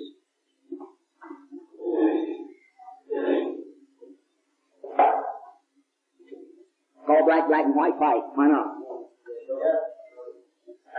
Let's get down and read what he said. Volume 2, 1960. That same God will appear in the flesh of his church. But now, look out! But now the negative is positive. Negative sinners become positive saints. But now the negative is positive. What do you do when you take a picture? You got a print. Then you go like that, you got a negative. What do you do when you bring a negative? You make the picture clear. Isn't that right? Sure, you can see what you're looking at then. He said the negative, but now the negative is positive. We can see what we're looking at. We're looking at a billy goat, we can see a goat. We're looking at a saint, we can see a saint. Didn't he say the bride had discernible enough to know right and wrong? Sure, they can tell a goat and talk to him 5 minutes. You know, I got the sharpest fingernail. I can go up like that, tear that sheep wool a little bit, and that old wolf will growl every time. 1960, the cap is coming on the pyramid.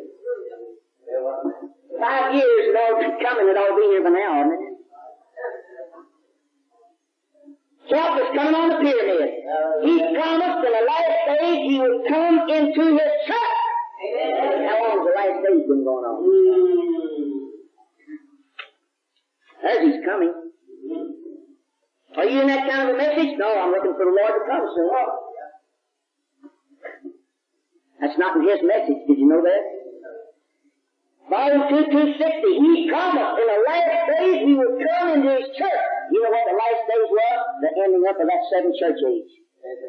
That was a calling out of the sinners.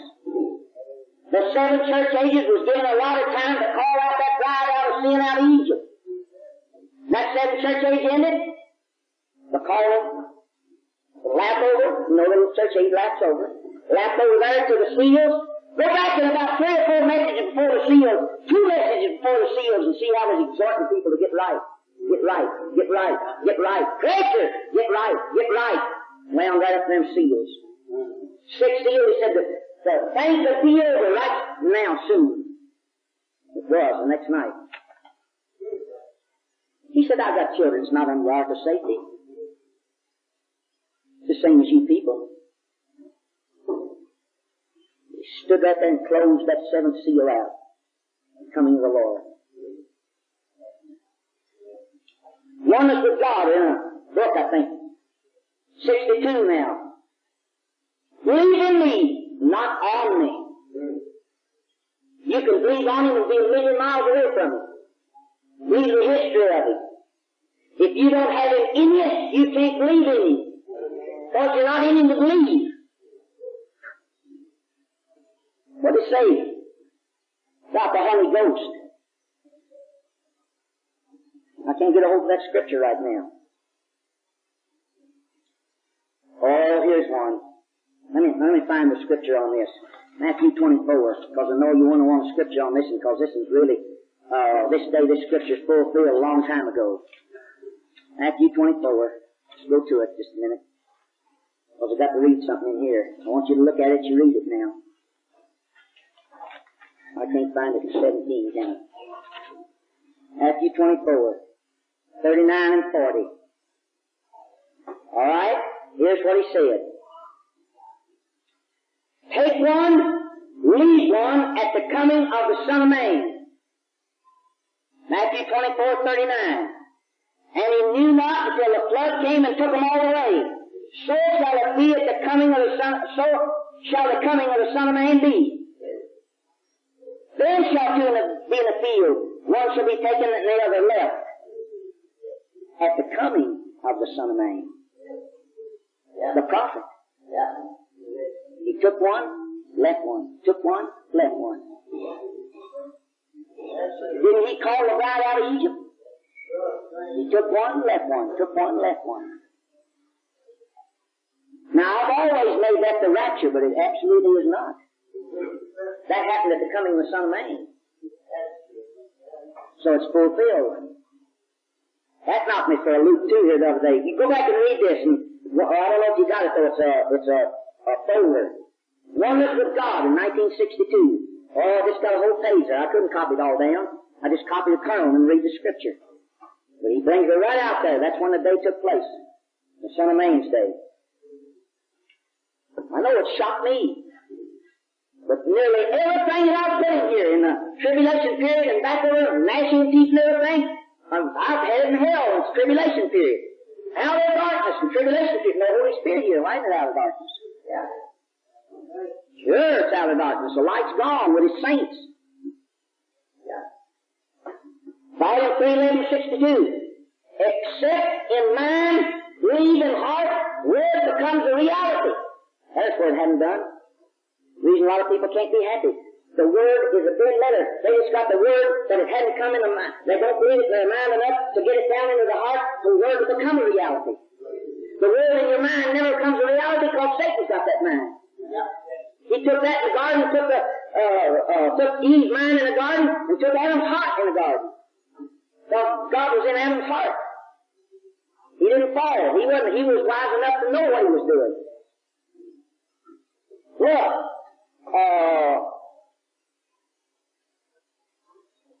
I missed one. I dropped down here up here in oneness, where they took one at the coming of the Son of Man. Oneness with God is God's Spirit in you agreeing with the Word. How about two preachers being in oneness there? Huh? Read it over again. Oneness with God is God's Spirit in you agreeing with the Word. Somebody don't agree with the Word somewhere if they're out of unity on the Word. That's the message now. I wonder how many preachers says I'm in the message and they're disagreeing. You see what a pitiful mess we got that's saying they're in the message? Now back to 311:62. This is your life that you have to walk alone. You can't have a million around you. Brother, if you get straight on this Word, I'll tell you, you for sure walk alone. That's right. Did Jesus Christ walk alone practically in His day? Sure did. And you're supposed to be like Jesus Christ dwelling in your flesh today, and you do the same thing. because we got two wicked generations today. Together, Noah's day and Lot's day. And he only had one generation in his day. We got the wickedest time in the 24th chapter of Matthew here ever spoke of on the earth. And yet you say you multitude of saints came about with a multitude of saints. Well, that was for some other day, not today. Sure, we got saints around. Wasn't the rapture had already taken place? Look, what is dead? See what he says dead is. Dead the senses. See, hear, taste, feel, smell. Preachers get up today and they don't ever get out of five senses. They talk about everything you see, hear it, smell it. They got a big smell going out there in Arizona here not long ago. They were smelling this and smelling that and smelling this and smelling that, hearing this and hearing that, having visions now.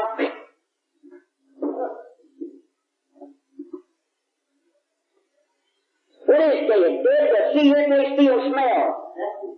Why? Faith. Dead the conscience, memory, most vile things.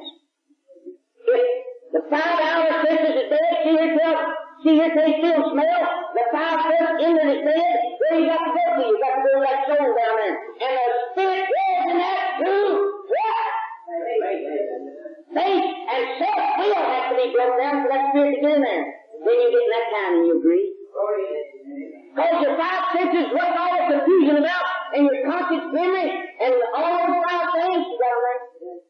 Affection, memory, conscience, reason, and imagination. All got to be dead. Brother, when a person gets that away, they're pretty well dead.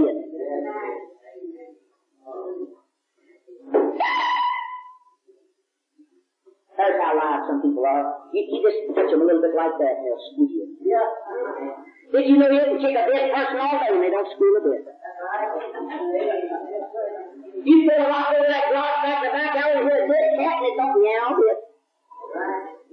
You can rub a dead cat the wrong way, you rub every hair off of them, and pick like a beggar, and you don't scratch a bit.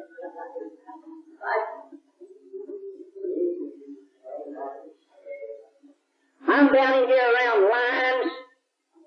I saw a lot of billy goats the other day. But I tell you, I don't fear limes and billy goats like I do a backslid preacher. Yep.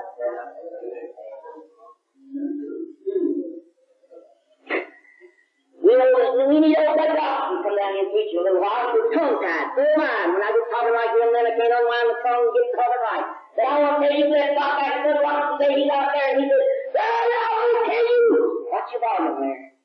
I want to tell you that I'm angry today.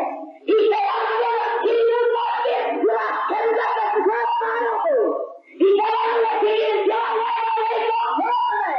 He said, "I'm going to fight you the Lord that I got a truth in my head. And when I don't have a truth, he said, I'm going to cut out something to this after that." Well, when you got on preaching, the fire was lapping up around you, and you thought you was in hell. Brother Robert. He said, "That's God, I want to tell you since I've been here 3 days." He said, "I'll tell you some of you really need to come to the altar."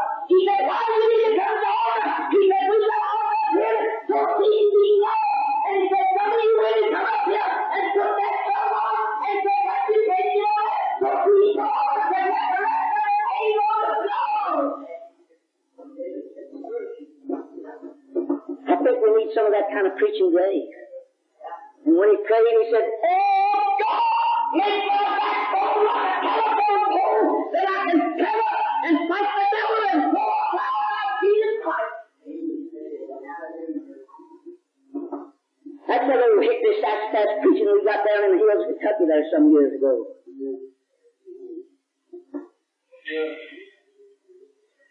You don't hear much of that today. They don't build big churches on that, I'll tell you. Right now.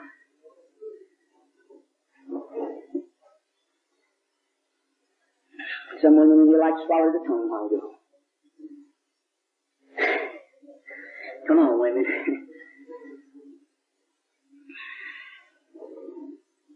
Look, some of you men got 140 feet long. Is that right? I'm not going to ask you to hold up your hand.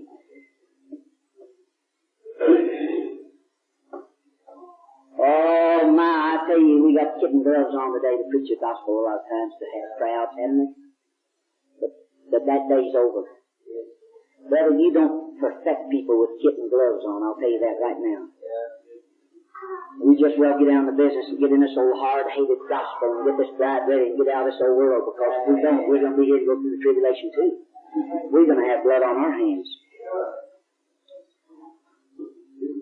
Uh-oh. Volume 3, 162 again. 62! The liberation time is here. People never did hear that. You know what that liberation time means? A jubilee. We had the jubilee. He preached it. You're set free, isn't that right? You know what happened? After they had a jubilee year, if they didn't believe that kind of gospel, they didn't want them to be released from their master when they were slaves. You know what they did? They served that master the rest of the time, and they had a ceremony down on the street back there in Israel. They took them down, and they bored their ear with an awl. And he served that master the rest of his days. That's exactly what happened to a lot of people. They passed Jubilee year, and then they're running now trying to get something. The foolish virgins are running everywhere, trying to get something that they've been bored in the ear.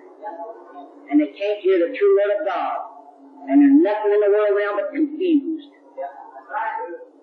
They've been bored in the ear. This day, that scripture's been fulfilled.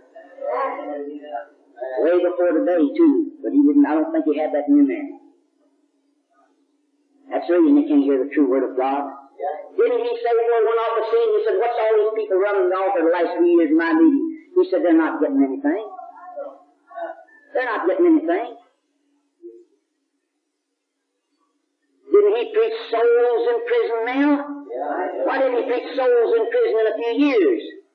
When that prophet titled that sermon, that title meant exactly the day he was living in. Souls in prison now. 3 types of Jesus preaching souls in prison now. He was preaching souls in prison now. Are you in that kind of a message? Now, that in the message means a lot now, don't it? Yes, sir. Liberation time is here. If you never heard it, never had a chance and everything, this may be Africa's liberation time. This may be the last time.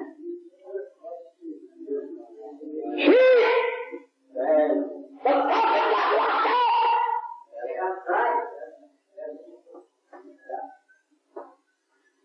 He said, I send you back. Keeping our organization publicly. Did I beg for it? Down there that night, I sat under the power of the Holy Ghost all night in Hodgenville, Kentucky, at my desk. Something said, you won't ever do anything until the last day. I've been in training for all that many years. And he put that finger down like that and said, I send you. I was so dead and didn't even know what he was talking about. When that man went off the scene, the day he was off the scene, I was body behind the rock, way down in that creek where he used to go pray. I lay there all day before God. Lay there and died, hard behind that rock. About a month or so after that, I started digging and I read that. Oh, that office. Scared from everything I ever had. Something said, you got a job to do. I said, I'm not going for popularity. I'm not going for nothing, only to speak as God directs me to speak. I have just one desire, and that is to preach something that will help somebody somewhere. And that's the reason I'm in Africa tonight. You may think I'm the biggest dunce that ever was, but you be here in the morning on Malachi 4:5, and I'm going to say something tomorrow about this place that'll shock you.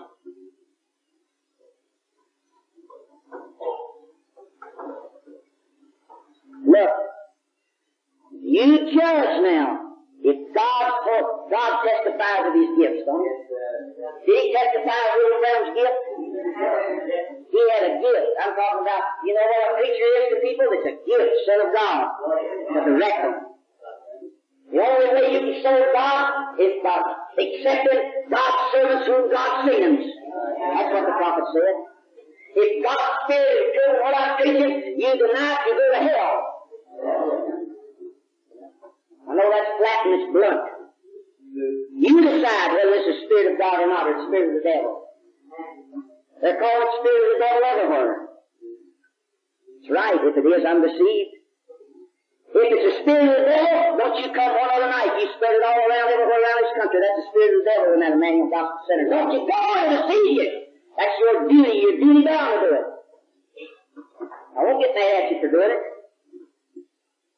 Because if you're sincere in your heart, you believe you're doing God's will, you're duty bound to do it for these souls here in Africa. I'm honest. Therefore, yes, sir. Put it to the test. What they say, test the Spirit, see if it's God or not. That's right. Put it to the test. I'm opening myself up now. If I'm the devil, I need to be killed. I need to be run out of Africa. I'd want to be. I'd thank somebody's hand. If I was a devil and found it out after they'd run me out of Africa, I'd shake their hand and say, you've done me the best favor I've ever had in my life. That's right. Liberation time is here. Is this your liberation time? Is this your visitation time? You've been visited. You got a preacher here that has visitations. That's right. Don't worry, I checked him when he was over in America. He went through a good test. Let me tell you, he did. I didn't have discernment to test him. But I know what he was drugged through over there, brother. He'd come out without a spot. He wouldn't have come out. He hadn't been genuine, I'll tell you that. Yes, sir. And the stand that he took, I want to tell you, he's not doing it for popularity. That's right. And you know what they do? They tar and feather him and run him out of America, probably if he come back over there. You know who would do it? Those that's in the message.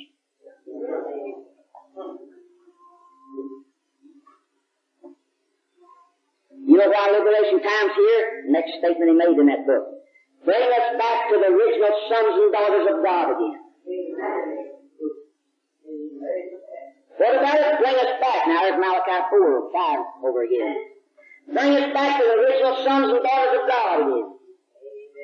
Can you look around today at any group of people anywhere and see that church like it come out of that room, and as they stay out of that room, how can you see that in a church today? That's his answer. Come on, let's face facts. I'm not mad at you because I say that. There's just something back there pushing. I know I'm speaking in a harsh tone of voice tonight, but I'm stirred up. I'm definitely stirred up. Hallelujah. I didn't drive over here all the way and lose sleep, just to carry around. If I see a need to stir up people, I'm going to have to get rough to stir them up. I tried to stir up like this one night on easy curve. Now I'm coming down. Right? We need to get stirred up. Preachers got to get stirred up on fire before they set fire. Boy, I'm old time preachers. We used to have a Baptist preacher right out of the Baptist church when I was about 10 years old. They'd come up on our farm. We had a bluegrass hillside with walnut grove on it. And Dad would go out, not even a Christian, not even belong to the church, not even nothing. Temper like a rattlesnake. Go out there and cut the wood down and start with sticks about that long for an old pot-bellied stove we had in there. The kids keep the kids warm. He'd cut up right over that and take it over there and set up on that bluegrass hillside and ask that Baptist preacher to come up there and build him a little stick of wood and make him a higher than that, and a creek down over the hill that we own down there, and them hillbillies would come out them hills and hear that Baptist preacher, and many a time I've seen that Baptist preacher come over there in the summertime and shoes with like that when he's walking preaching for spiders so much. The DVDs get up there today and they say, "Bless God, I want to tell you, you sure are a fine audience," and the $10 went in the plate because he said that. "You're the best people that I ever did see," said that, said, "we gonna get over here today and we're gonna study a little bit, he's got that Eastern accent up in there around Boston, Massachusetts, coming from that high class, way back over yonder in the, further, whatever there was, time it landed on Plymouth Rock, Now the Catholic Church said, all them that come over on the Pilgrim was Catholics. Whether they weren't Catholics, they was trying to get away from Catholic to worship God in spirit and truth. Now they're claiming all the Catholics on the Pilgrim have come over and discovered America. Give it to them. I'm ready to get out of this world. Oh, should have read it, should have read it, should have read it. Bring us back to the original sons and daughters of God again. The head and the body is together. What? Let me read that over again. Maybe I read that wrong. Volume 3:2. I didn't put the date on there. It's in 62. It's in 62. The head and the body is together. 62. Woo! That's a message. You believe in the second coming of Christ? Yes, sir. He's coming soon. But what did the message say? The head and the body is together. I'm in the message. Christ is coming soon. Are you? The head and the body's together. Come in the morning and see if you're married. How can you get married if he's not here? Come in the morning. See if you believe Malachi 4, 5, and 6. Someday, sons of God. Better not read that. I think I typed it wrong. I must have. Someday, sons of God will become gods.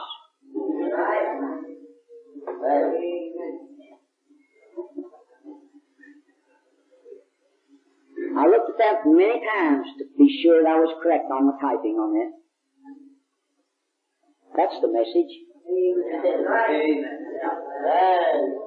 That was in 62. I wonder if by 69 if we wouldn't become little gods.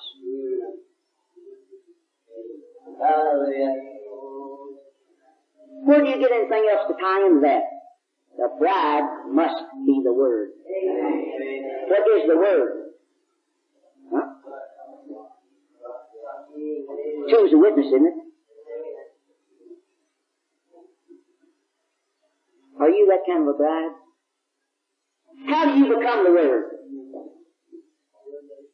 Repent! When you repent, you become that part of the Word. Every one of you!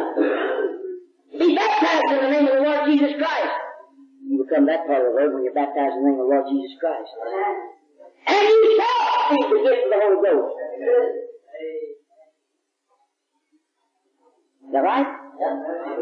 When you accept that Word and embrace that Word and stand for that Word, you are that Word. How many ever led anybody into the baptism by explaining it to them in the name of the Lord Jesus Christ? Hold up your hand. You led somebody to be baptized in the name of the Lord Jesus Christ. Hold up your hand. What was you telling them then? What was you leading them into? The Word. You was the Word for them. You see how simple becoming the Word is? God is in simplicity. He didn't hide this stuff. We get so big and so, but I have acceptance of that we look up and say, I mean, read it, understand it. But if we get out and crucify these five senses and the flesh and the five conscience, the senses, memory, and all that, there's God of those false teachers that had it on their own religion and fill it and blew it out and blew it false doctrine and blew all that out and bring the simplicity of the gospel.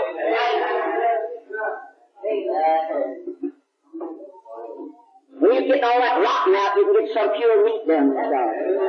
Did you know that reason so many people are acting sick and sick children up on the face of the because of that old rotten Assyrian gospel of perversion down inside? Come on, are you with me? What tree did you come off of? Should I say it better, Rob? What tree did you come off of? I told you I felt good. I mean, out in a few minutes. What do you mean, what tree you come off of? What tree did you come off of? There's only two trees, you know. Was in the garden. Want to hear the rest of it? You won't get mad at me. It'll shock you. I was down in Georgia and preached on what trees you come off of, and he's going to have a big sing-song that afternoon. Preachers all around everywhere. I said, just let me go home, don't say anything to me. When I get out, I'm going to walk out. I was led out, almost carried out. I left, and when I was going out right there after I preached that, preacher got asked the preacher to get up there and say something, announce when his same song was going to take place. He got up there, buddy man, walked up behind the pulpit just before I went out the door. He said, after this meeting, he said, I don't have no saying in me. I'm going home and fall on my knees and pray about it. Now you want the rest of it? What tree did you come off of? What I mean by that? Don't get mad at me, people. I'm just telling you something. If it shakes you, it will. What the Bible say? Repent, every one of you, and be baptized in the name of the Lord Jesus Christ, and ye shall receive the gift of the Holy Ghost. For it's to them, many as the Lord our God shall call. Is that right? For it's to you, to many as the Lord our God shall call. All right. Many of you are Pentecostal here tonight. Other churches and everything. I hate to say it, but you heard the gospel. You've maybe already repented. That's all right, anywhere. You're genuinely repented anywhere. That counts all right. But you was baptized in the Father, Son, and the Holy Ghost maybe 3 times. However they do it over here, I've heard about it and everything and read about it 2 years ago. Many different kinds of water baptism, same as America. Then you come in and heard about the prophet. You renounced water baptism then and was baptized in the name of the Lord Jesus Christ. Well, where are you getting what tree you come off of? You believed in a Trinity God, 3 gods. You renounced that, backed up, believed in one God. You believed there was eternal hell, you backed up and believed there's not an eternal hell now. Anything was created had to have an end. You didn't believe there was predestination right, you backed up on that, because it was false maybe the way you believed it. You got straightened out on that. You believed other things of the Bible and everything. But what tree did you come off of? A tree bears fruit, you know. A tree brings life, you know. But some of you got that Holy Ghost back there in that organization. And you would not renounce that. That's good. An organization's got death in the pot.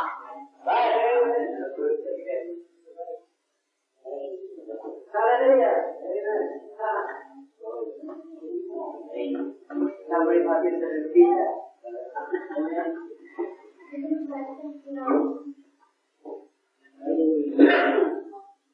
Something's happening. This is ordained of God now. I wouldn't have gone any further if it hadn't been, because this is too dangerous. Now he's here. You may not believe it. This is thus saith the Lord. Breath in that pot. Evidence of tongues. You backed off of tongues, but you didn't back off of the baptism. There's the reason you don't have joy.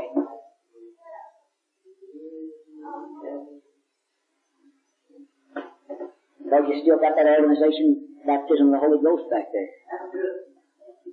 Yeah. You know where that's going to lead you to one of these days? Right straight back to that thing. You can't meet this pattern on account of that. That's the reason you're battling the flesh. You don't have power over it because you got the wrong kind. That's the reason you can't become Christ-like. That's the reason you can't overcome that wicked temper you got. I want to get rid of it. Whether you get right, you get rid of it. You see, Satan's still got a foothold.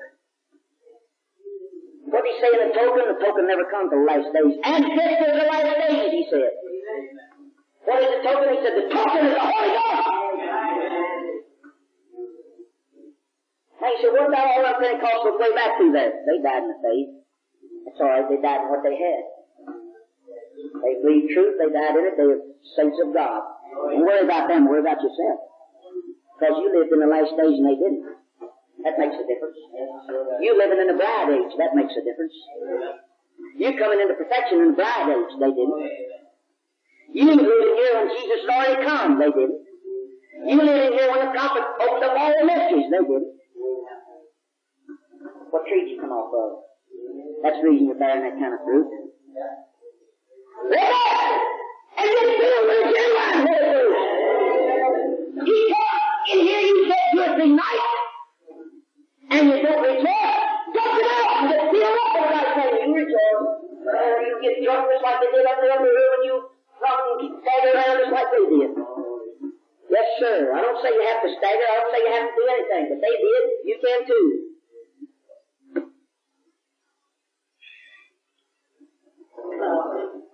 Right? That's the message. The cup never comes to the right thing, and this is the right thing. Why? They had the Word. What did Jesus say? These words I speak to you, they are what? Spirit, and they are life. John wants to preach sanctification, and they shouted because they had the life of sanctification. Martin Luther preached justification by faith, and they rejoiced in it because they had the life of justification. They were free. They had liberation. They rejoiced. Because they had that Spirit. And here Pentecost claims to have the Holy Ghost these many years, but can't rejoice with the real, all the whole revelation.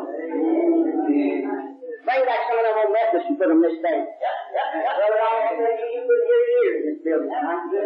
You couldn't hear nothing that Peter was here tonight. Knowing the rapture's this close. Going away with it.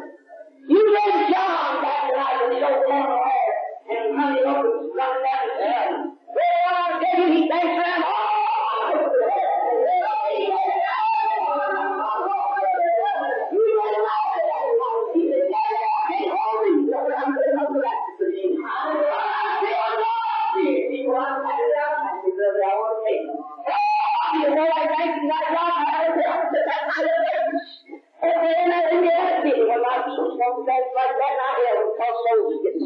And tonight I'm a bank because I feel like it. If you think I'm crazy, I feel like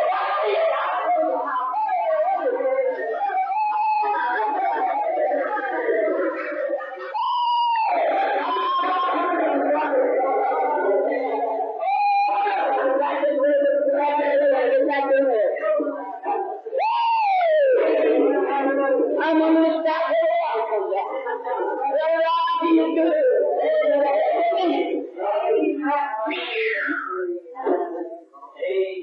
Don't tell them how I feel when I get back.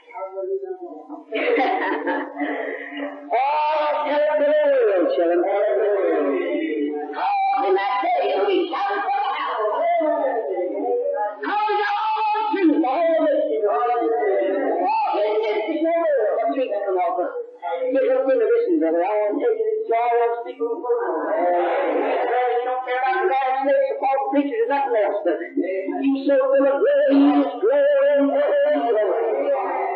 Oh, my, there's a time to dance. There's a time to cry. There's a time to shout. I was weeping every night, but brother, I feel like dancing.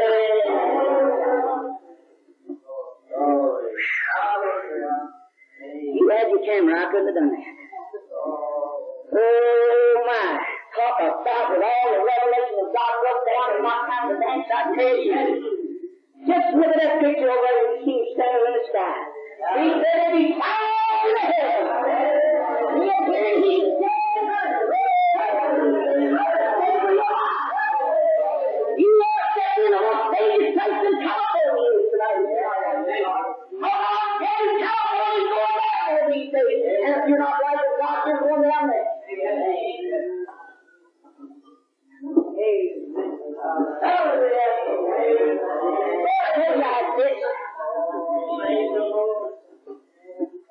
I had no weeping nights. I was trying to get you where you ought to be. Don't be there. I'll have the joy in it. Somebody said, I never saw such a crazy acting preacher. Check back history a little while. What did they do? His wife thought he was awful.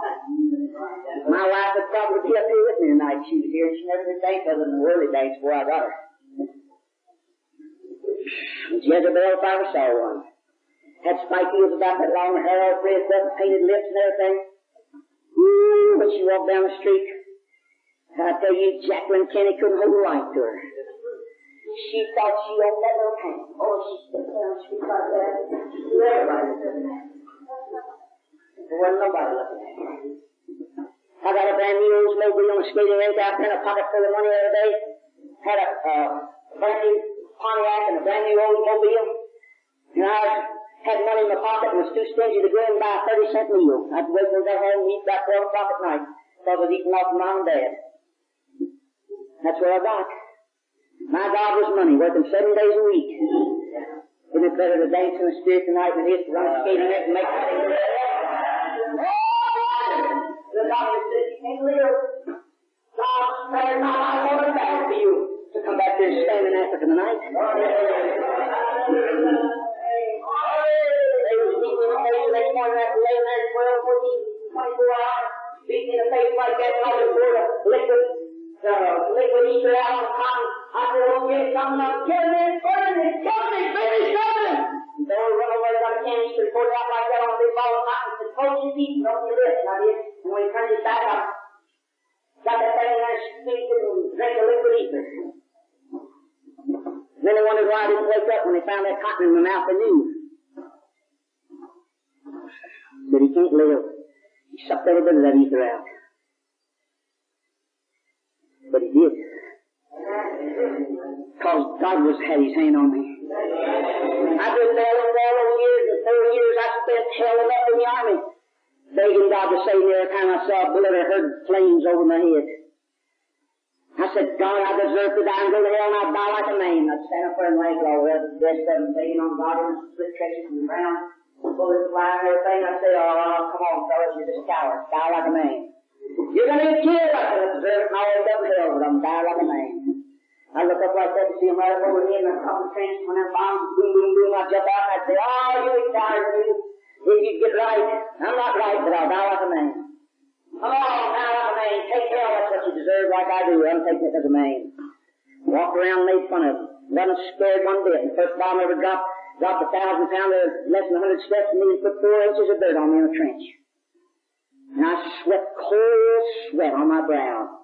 When I jumped out of that dirt and went to my bunk, I prayed like I never prayed before. God never heard me. He was making me pay for them years that I rebelled against him. He might make you pay for it someday. I laid there in a hospital with a call of the preacher on my back, laid there in that hospital, flat on my back, both legs bandaged here down below my feet, with a bucket, with a tape up its arm like that, pulling that skin down with a bucket of sand hanging over the bottom, couldn't even turn over, couldn't even do nothing like that.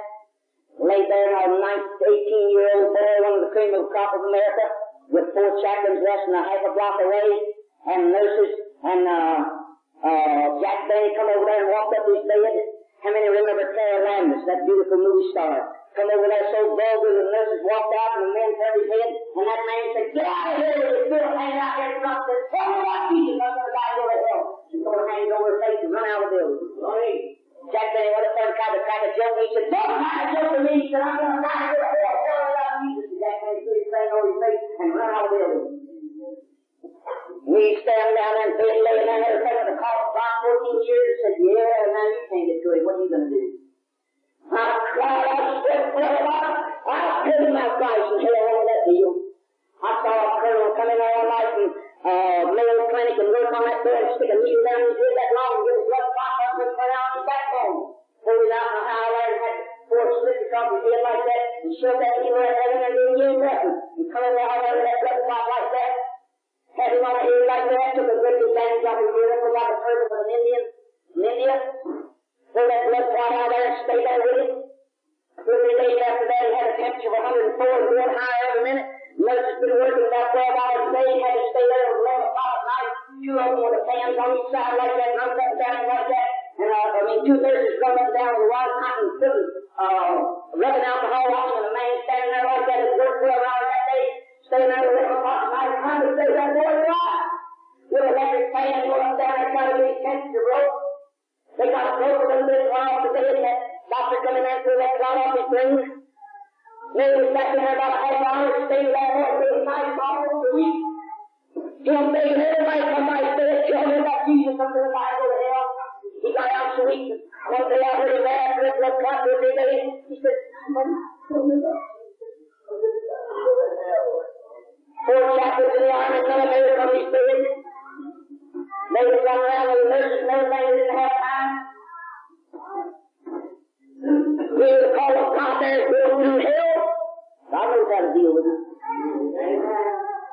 I said, oh, God, every day I'll say something. Colonel come down one night and stood there for about 5 hours, about 2 o'clock in the morning.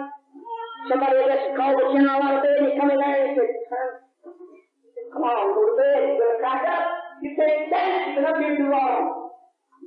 Come on, then, go to bed. Come on, Colonel, you got to go. Oh, gee, he walked the floor. The weapon put his head on it, put his hand on it for his pulse.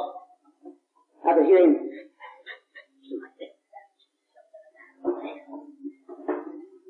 Colonel walking, crying. General got him in the arms and said, come on, I'm going to take you. I'm in command. There you are there. He's like that crying. 10 minutes. I woke up and there he was over the boy again. Worked on him about 2 more hours before daylight. Felt at him like that, threw his hands over his eyes and walked out. Walked out around the water, going like this. He looked around over his head out there like that, threw his hands around, walked off. About 30 minutes, I was still awake. I could sleep.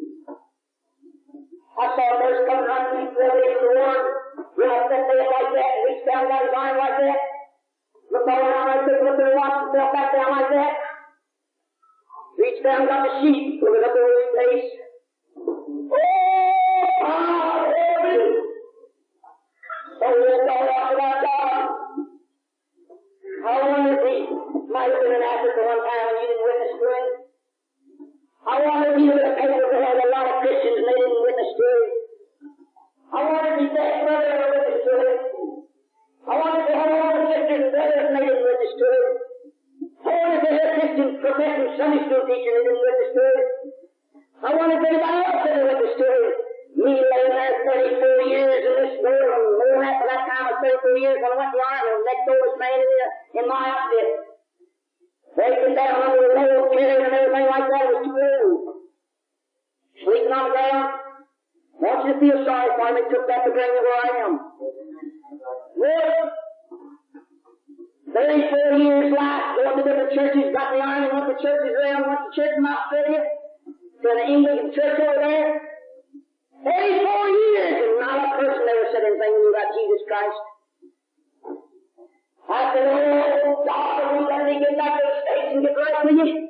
I'll tell people about Jesus Christ. That's the reason I'm in Africa tonight. Took me like long to get right with God. You know why I danced tonight. 4 years I begged God for salvation, and God hardened his heart and never would hear me. I come back and built a skating rink and making money hand over fist. For about 6 months in there, I went home every night with my shirt front wet, crying, under conviction. Wake up the next morning, my pillow would be wet all the way through. Run far down the pillowcase and down in underneath. Go back to that skating rink and make a pocket full of money. Bring it in, set the sack on the table, and Mom and Dad out there around the table counting that big pot full of money every morning. Said, son, we're sure doing good. I said, yeah. In my soul, I said, yeah, going to hell every day. Too stingy to spend 30 cents to get a plate lunch. That's what they cost back there in that day. You see why I'm happy? Money was my God, laying up treasures here on earth to go to hell and leave. You see why I cry? You see why I bass? You see why I shout? You see why I'm happy? You're just that happy if you get right with God. What tree you come off of? Come on, get grasped to the end of the right tree. It'll make you happy. Oh my, where to leave off? Oh my, Saturday night, I'm preaching against the devil tonight. He's got a hold of some people. Sunday, sons of God will become gods. Is that too big, too straight, and too narrow to walk in? If the prophet said that, I believe it's possible. I don't believe it's robbery to I don't believe it's robbing God to be gods. Because you're the Word. The Word is God. You're not the Word. You are a part of the Word. He is the Word. Look. Because he being a man, making himself God, he what that brought him? Why do you do that? Because you being a man making yourself God. Can you read between the lines? Now do you want to do the Word? If they've done that to me, they'll do it to you. Isn't that what he told that first church? Is that right? That's simple, isn't it? You want to do the Word now? The message is a Word. Is that right? Well, you say you're the message, yet you say you're not the Word. That don't make sense to me. Is that right?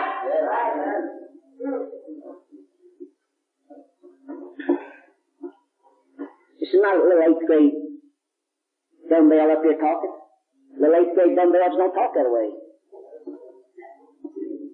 And preacher says, you can't preach, you only got an 8th grade education. I said, when I get the preacher in there, he does the preaching. I don't ever be a preacher. I said, I ain't got time to preach. Souls are dying all around. I never did tell nobody about Jesus. I got to go out and tell them to win a soul. You know what? I never would call myself a Christian. You know the reason why? I'd never won anybody to Christ. He that's wise wins souls. I didn't even count myself a Christian until I'd won somebody to Christ. I started on the street corner and had them weeping around the car, weeping right on the sidewalk. I preached on the street there in Hodgenville. I felt burdened to go down there one Saturday. I tuned up the loudspeakers and got my mic around my neck, and I preached right in front of a Christian church and condemned the Baptist church on the hill and condemned the judge in the courthouse and the county attorney for going out there and buying a whiskey out there, a whiskey joint, and keeping the sheriff's line to going out there and getting it. And the sheriff and the judge come out of the courthouse and the county attorney come out of the courthouse there and heard me. And the Baptist preacher standing over there with them, half drunk, on that woman's whiskey right outside of town. And a colored fellow that I saw buying whiskey over there and told all about that. And come down there to town and saw him handing whiskey in a car outside, about half a block from my house, handing it in a car. He got some of it before the grand jury and went to court. And my testimony against his, and he put him in jail for it. I didn't know it was illegal one against the other. I thought you had to have more than that. He threatened to kill me if I get up there and tell the truth. I said, you think I'd lie? He threatened me right before my day. He got up there and told it. They asked him if they ever bootlegged. He said, no. He said, what about this record right here where they cost so many gallons of whiskey in the car? He said, I forgot about that. He said, you don't have very long memory, do you? When I preached about an hour and a half there, no Methodist preacher come along. Old circuit rider, he was real old. Had 3 churches over the hills that day. He come along like that and he patted me on the back as I was walking. I heard it not for nobody. I just kept walking. I had him on the shoulder and walked up and down with me sometimes. He said, son, you're telling the truth about I ever heard. But I can't preach it, these other preachers can't preach it. The church, they wouldn't have no people. He said, preach it, boy, I believe it. I said, I can't preach it. I said, you don't believe it, you preach it, not what I'm preaching. When I got out and looked down, it was a wet street, about 12 feet, walking back and forth up and down the sidewalk. Where I'd left over my hometown there. I never went back there and preached another time. I wiped the dust off my feet against that town that day, and I never went back. I said, shake the dust off your feet and walk out of town. I practiced it. I said, the dust is shaking off my feet against this town. You answer to God someday. I shook the dust off my feet in them days. I hope I don't have to do it here in Africa. Is that Bible? I don't see nobody practicing. He, because he was being a man, making himself God, you know what that cost Jesus?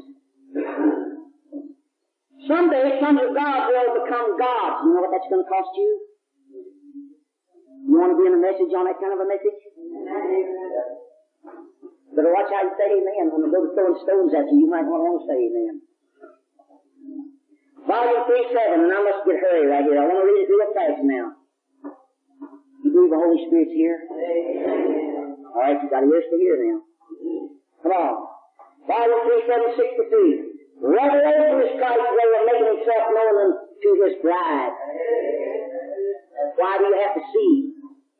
Revelation is Christ's way of making himself known to the bride. He said in the church, he said, revelation is the most important thing to you. Preached on all those revelations in the church age book. Boy, you talking about a sermon. Haven't preached on it till I go in and get all them revelations. Revelation, revelation, revelation. Christ in His church is just being made known. 63. Christ in what? In His church, not in big wood, mortar, and stone. Is just being made known. If this is being made known in 63 and you don't know about it, you're way behind, Tara. You better hurry. Oh, the church only in this position, yeah, I knew Christ was in it. Knew there was a word. Not be scared to stand on it. 63. His created life in us. Brother, no wonder He spoke to that storm. The storm moved back. Oh, 4 more days later. Let's go be on that limb right there, thus saith the Lord. There He is.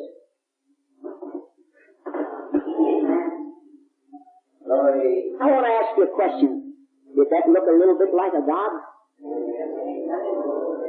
A son of God become a God, spoke life in a little dead fish and people saw it, spoke bears in existence, spoke squirrels on limbs. Hallelujah.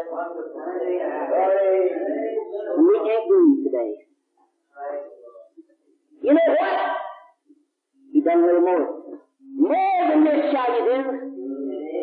This day the Scripture's fulfilled. Every time Jesus done something, He took something, made something out of it. This man said, let a squirrel be there. Hide, hair, blood, toenails, teeth, wiggle in his tail, perk in his ears.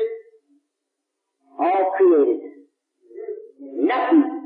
Made something out of it. That looks like God in them, a little bit higher than Jesus walking here on earth, don't it? Did that make Him God? No, sir. It was Malachi 4, 5, and 6. Elijah shall come in the last days. A man with Elijah's spirit and with Moses' spirit. The two that will go to the Jews. Where did that pillar of fire go to when he went off the scene? It was circling around in here last night. Did you see it? No, I didn't. I don't have those kind of things. Did you know it was here? Yes, sir. How'd you know it? I knew it. Greater than faith knew it. Because it was down in here and out here too. When that spirit witnesses your spirit, you know you're a child of God. Hallelujah!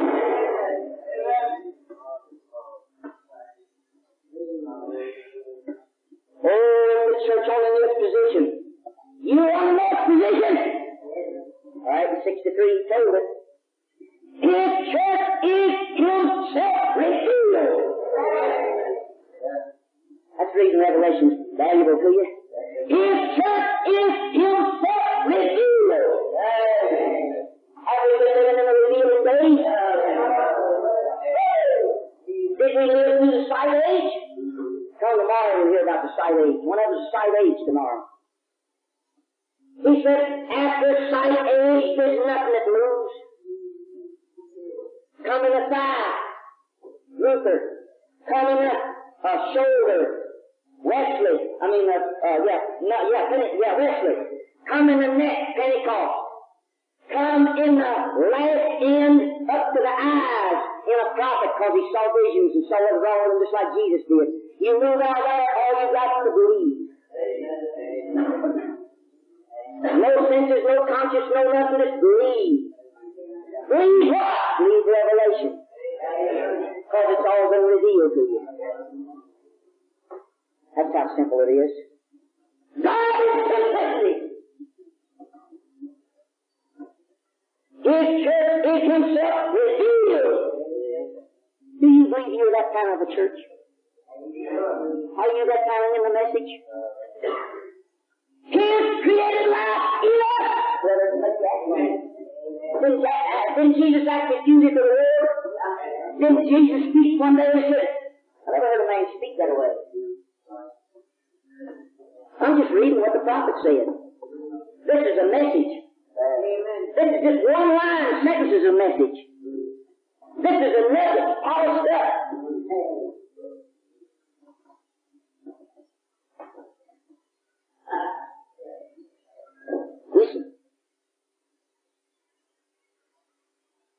something shouting.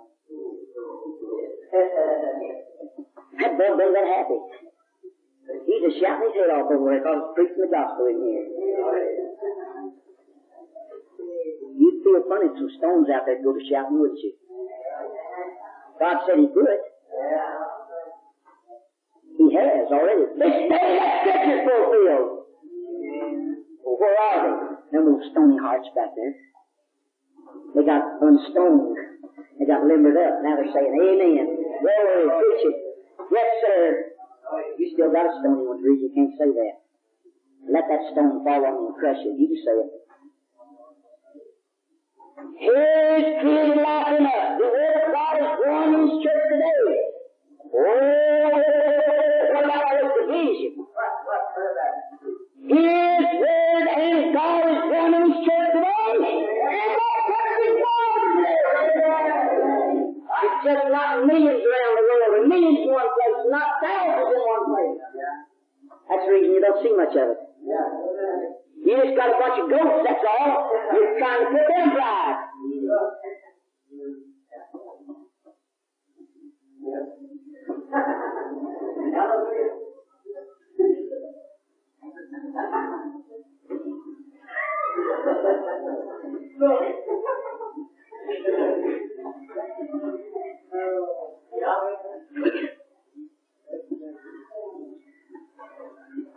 Headship in the body becomes one unit. The headship in the body has become one unit. Oh, I missed the word, didn't I? That's the message. Is this body over here all divided? Did I read about that divided body? There's a unity of the faith. Evangelists, pastors, apostles, missionaries went out and missionaries the world. Pastors got in it and confused the world. Sure, God's got one somewhere. Come tomorrow, I might tell you where he is. Hold your place just a minute right there. Let me ask you something. Have we had a prophet call that bride out of organization? Where's the pastors, apostles, prophets, teachers, and evangelists now today? To perfect the saints. Brother Brown said if the rapture takes place tonight, according to the Bible numbers, it'd be 500 leave the earth. How many pastors, evangelists, and teachers did it take to reach 500 around the world? That's the message.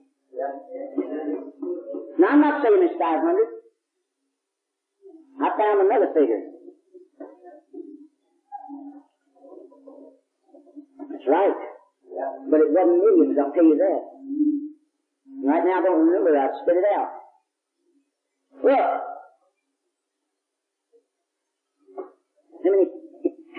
how many prophets did the Gentiles have?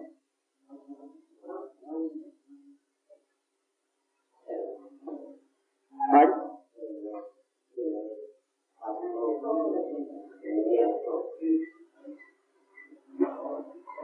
Paul, angel of the church age, Irenaeus, on down the line and everything, had 7 messengers. The last age had a prophet ordained of God. He's a prophet. Now you can call Paul and all the rest of them prophets you want to, but that's back for other ages. I won't dispute with you over it. But we had one, whether we do it with his message. And we didn't have but one, and we won't have another to call the bride out. I don't believe there's going to be 75 million preachers in to protect that bride, do you? Now I want to tell you, that looks hard, but bless God, it's the Word of God. Many false prophets went out and deceived many, M-A-N-Y. Come on, I got the word for that. The Word of God is one in this church today. The headship and the body has become one unit. Christ in you, God's great revelation. Christ in you, God's great revelation. Has God revealed you that God is in you? Well, you ought to be dancing then if you are. And the church becomes the Word. She is risen by the power of the vindicated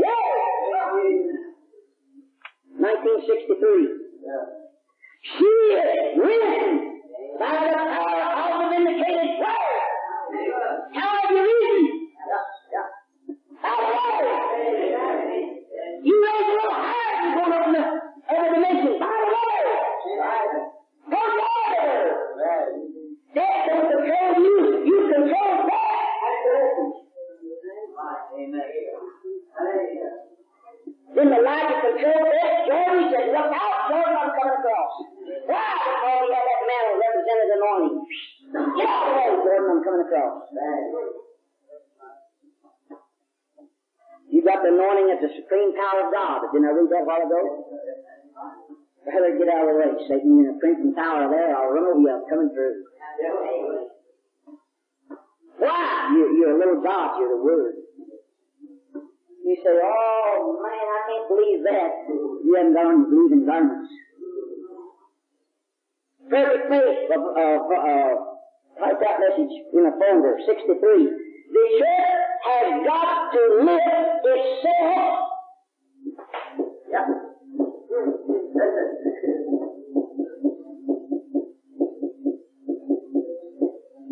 And then, I'm just letting it sink in a little. The church has got to lift itself in the power of God. You got something to do with it, then, haven't you? Did Elijah have something to do with it? Did he have something to do with it? You type of the rapture. No one was type of the rapture. He was here on the earth when judgment fell.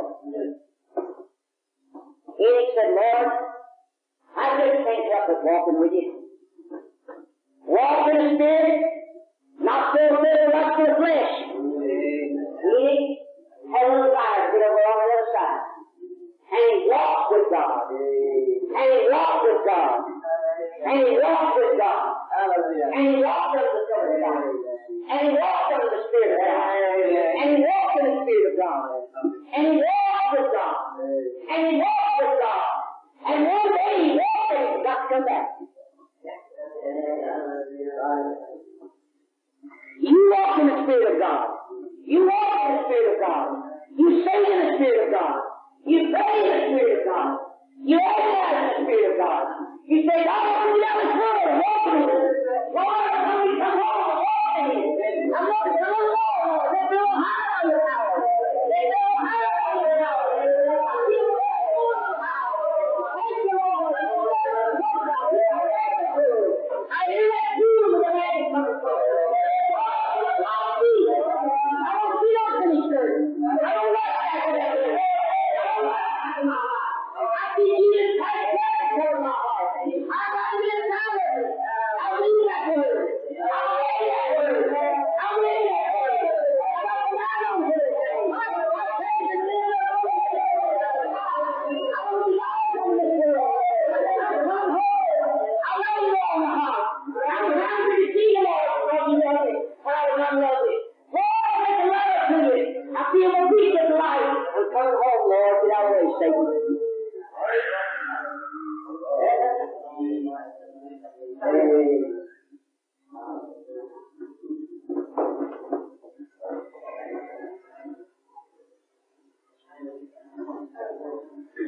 Church has got to lift itself in the power. You don't lift it in the power of God thinking about the world. Thinking about the cares of this world. Get so filled with God that you don't even see minister hardly. I didn't left after over there. I was taking a peek so I could go back to America and see what Africa looked like. I was doing it for a cause to help somebody, tell somebody, and rip them American women back over there.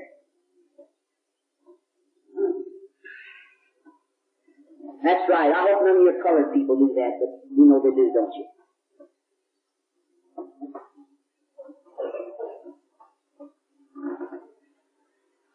You like this kind of gospel, fellas, back there? I love you. I was born in the South. God come from up above and took it all out of me. I can get down and pray and just love Him right in the kingdom of God if I could. That's right.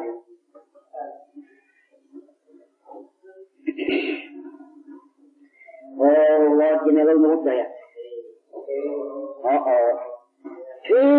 Volume 2, 1963. Look back there, that far. Some of us didn't know he said this until we read it in some of the books. We got it said it don't take. You know, when we come out that message 3 hours and that 6-hour message that time, you know you couldn't remember none of that hardly. He went over so much meat that day that just choked everybody dead. And then when we got to typing it out, oh, mercy, I want to tell you that meat like still choked us to death when we got the grouping it together like that and everything. Like this. This is what we're doing right here. I've worked on these messages now since way back there before Brother Banner went off the scene. I've typed these up for years now. And they're all in a volume. 2,137 of these nuggets. Just that's what I got it out of. 2,137 of them, just like it. And a lot of them a lot stronger. Don't be surprised if you don't see a little dancing preacher here pretty soon from this pulpit. Well, he's going to give you a shave and a haircut, and it's not going to cost you $2 bits either. It may cost you a lot more than that. Because it's loaded with dynamite for just one sentence saying. Already 2,137 of them. Oh, here it comes. You got your gospel. Got it on. The token for the believer today is the Holy Ghost. Try the token without the gold. Each house must be covered by the token, not on the doorpost. House of God is the body of Jesus Christ. Evening time message is the private token.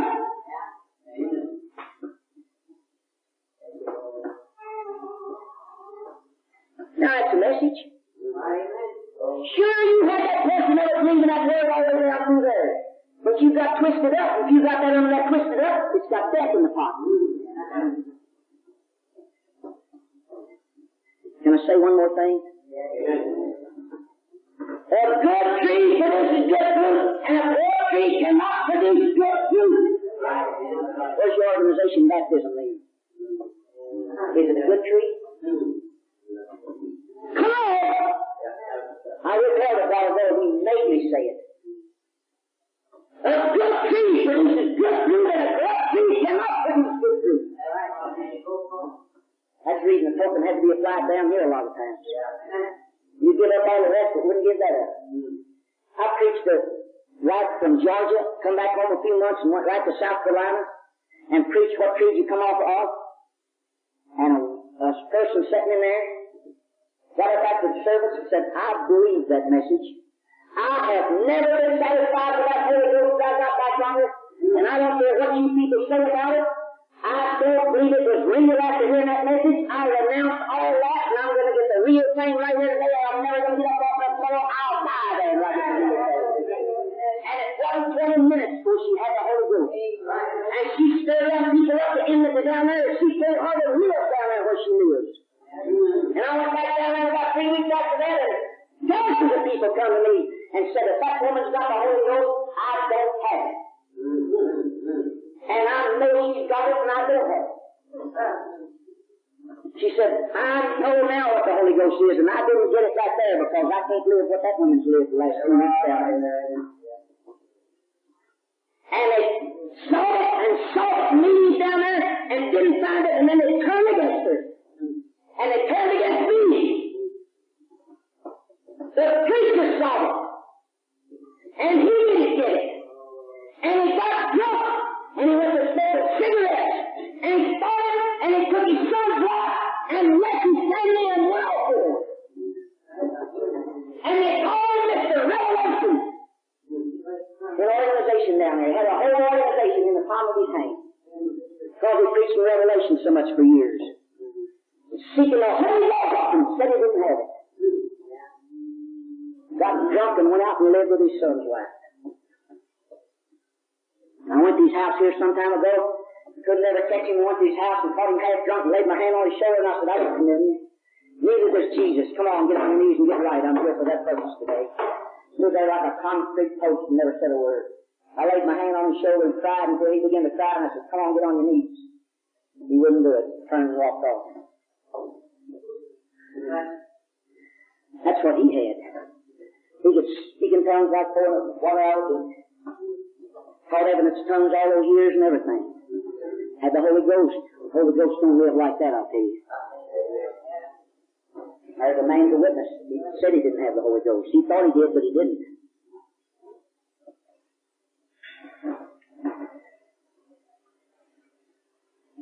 Look.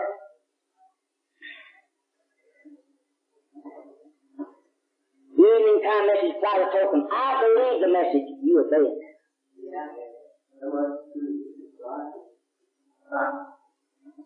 1963. I believe the message. You obey it, he said. For obedience entitles you to the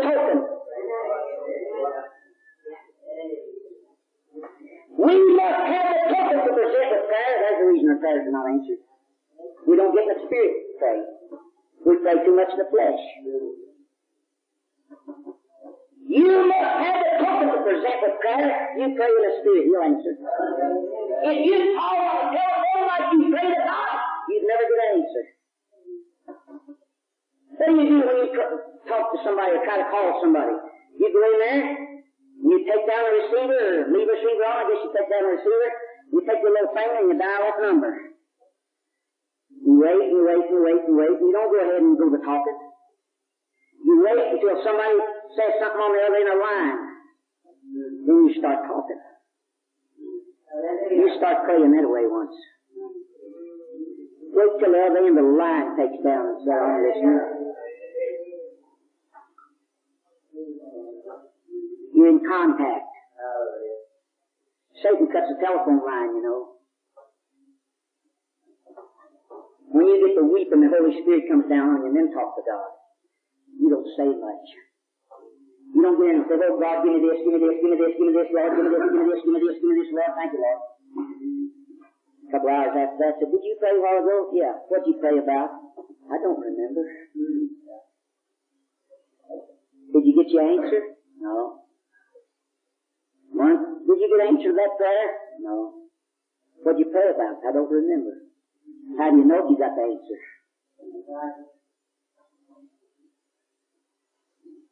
This is practical gospel, isn't it?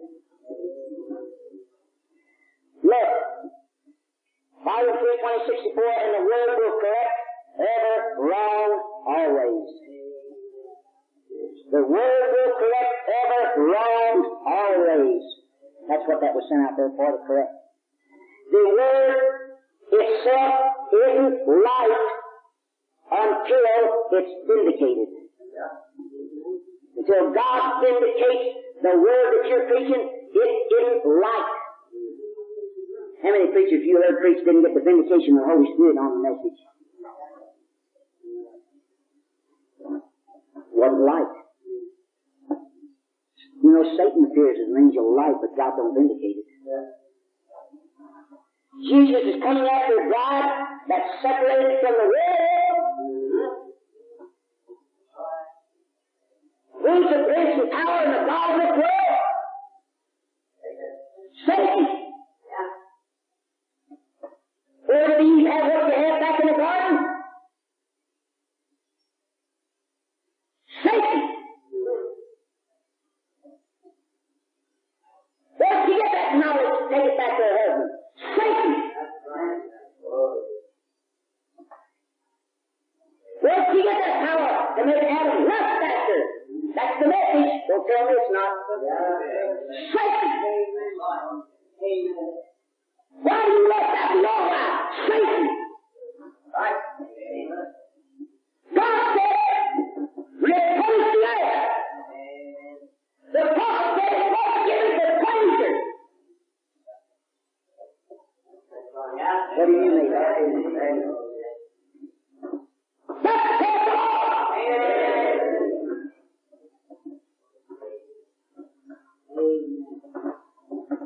That's the meat it says to you. Perfection cut off all excess flesh. Circumcision of the heart, not of the flesh. But the heart will circumcise the flesh. Because it's inward, it's got to come outward.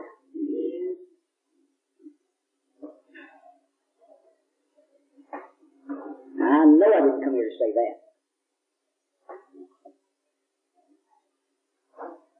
Back to the original grain.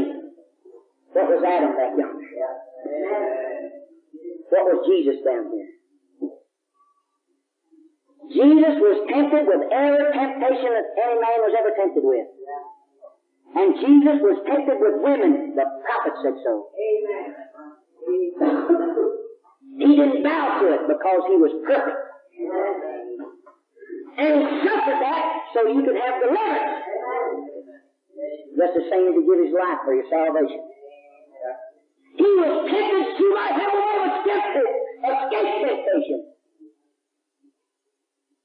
He was tempted but didn't yield. Because you can accept him and you got the battle garments then not to yield.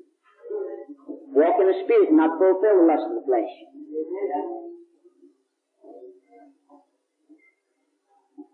Back to the original grain, back to the original glory.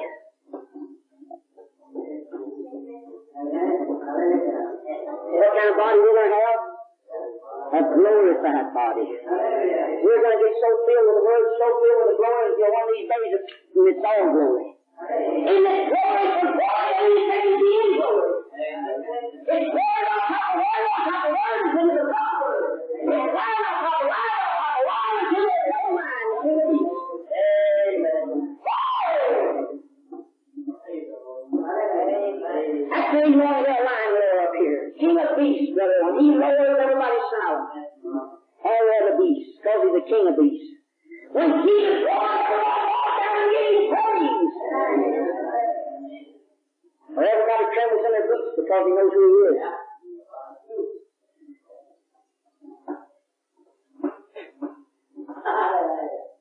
Back to the original grain. Didn't that original grain go into the ground, come out of the ground? Come back in here. You got that original grain inside you tonight, the life that was in that grain fell in the ground. Back to the original glory. Next change from glory into a body like his. That's not enough to shout about. I don't know what it is. Did you notice word is practical? Next change from glory in a body like his. Just get filled with glory. Glory, glory, glory, glory, glory. Create your own atmosphere. Nobody's going to create it for you. Sing songs. Keep your mind on heavenly things. Is that the Bible pattern? If we mark the time down on a card that days that we have things on our mind, oh, mercy, you'd be ashamed. The time that you have heaven on your mind, what to say? Sound like I said something wrong, maybe. It'd be like we say we walk so many miles a day and then put a speedometer on us like that, it'd surprise us how we'll walk sometime when we say we'll walk so far. Next change from glory into a body like his. Are you waiting for that? Can't see 64. Well, we come up a little higher now. This has been stepping from 66, now we're up to 64. Can't see one thing but the catching away of the bride. Oh, brother, in 64 and 69. And 70 will be, what, 7 years? Perfect number. Gentiles are called up. The bride is ready. 64. Bride is ready for what? Perfection. When the bride takes her stand, she moves into the sky. I don't think we're standing enough for you. When the bride takes her stand, I move into the sky.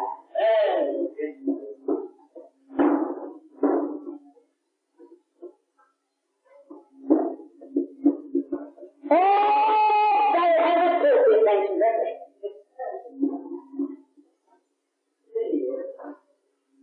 You want to know another nugget? But the power of God will put the chosen in the bride.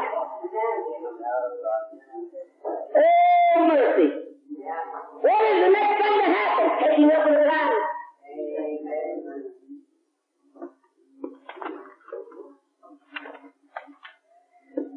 Home, 1964.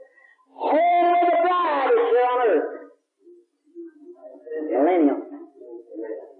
3 years away, come back, 3.5 years away, come back. 64, book volume 3.5. Did somebody want to put out another volume? I don't think they did it. Volume 1, 2, 64. Volume 3.5, 64. You have to recognize your position.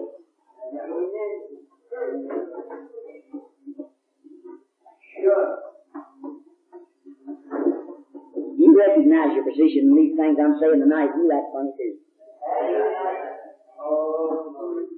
You've got to recognize your position. The prophet says you have to be the Word. You never recognize that you're the Word.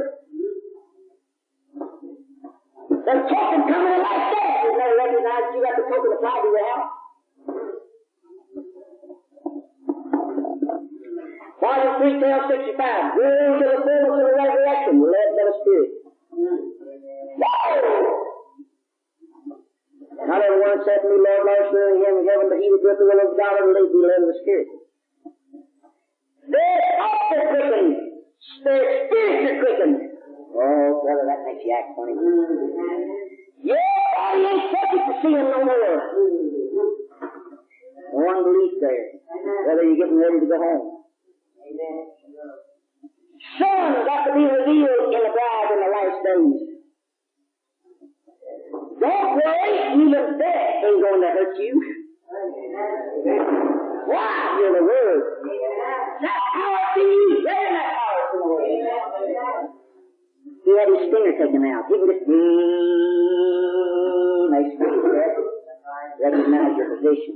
See that blood, Satan? Well, it's somewhere else. He can't stand the blood. Oh, my, I'm getting hot. He become me that I might become him. Let us squirrel be there. He recognized his position. He spoke like a prophet. He lived like a prophet. He acted like a prophet. You live like a Christian. Act like a Christian. Act like the Word. Believe you got the Word. Leave that tokens down in there. Set yourself up in position. Make a stand. You're going in the sky. Another dimension, what I mean.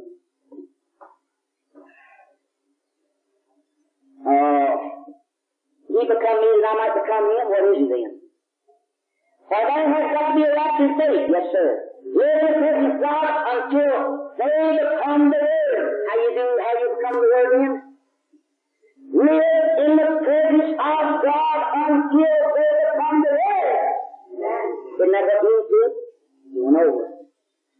Eating the food of God and sharing the blessings of God. Each one of you can have this food if you wish. It is the bride's food. The bride will have to be the Word manifested. The same Jesus in bride form. The same Jesus in bride form. Volume 1965. Volume 21565 now. The bride will have to be the Word. Excuse me, I can read that. Doing our service. Pray for God to send the dynamic. Have you ever prayed that way? Might have a car, but you don't have the dynamic. Spark it once after you put the gas, water, and oil in. There you are, 3 elements. And then spark the spark and see if the car don't take off. Shut. Hold hold the wheat until it's able to get into the sun. You'll have to follow the wheat or go with the shuck. That's where we are today. You'll have to follow the wheat or go in the shuck. Go with the shuck. Which one are you going with?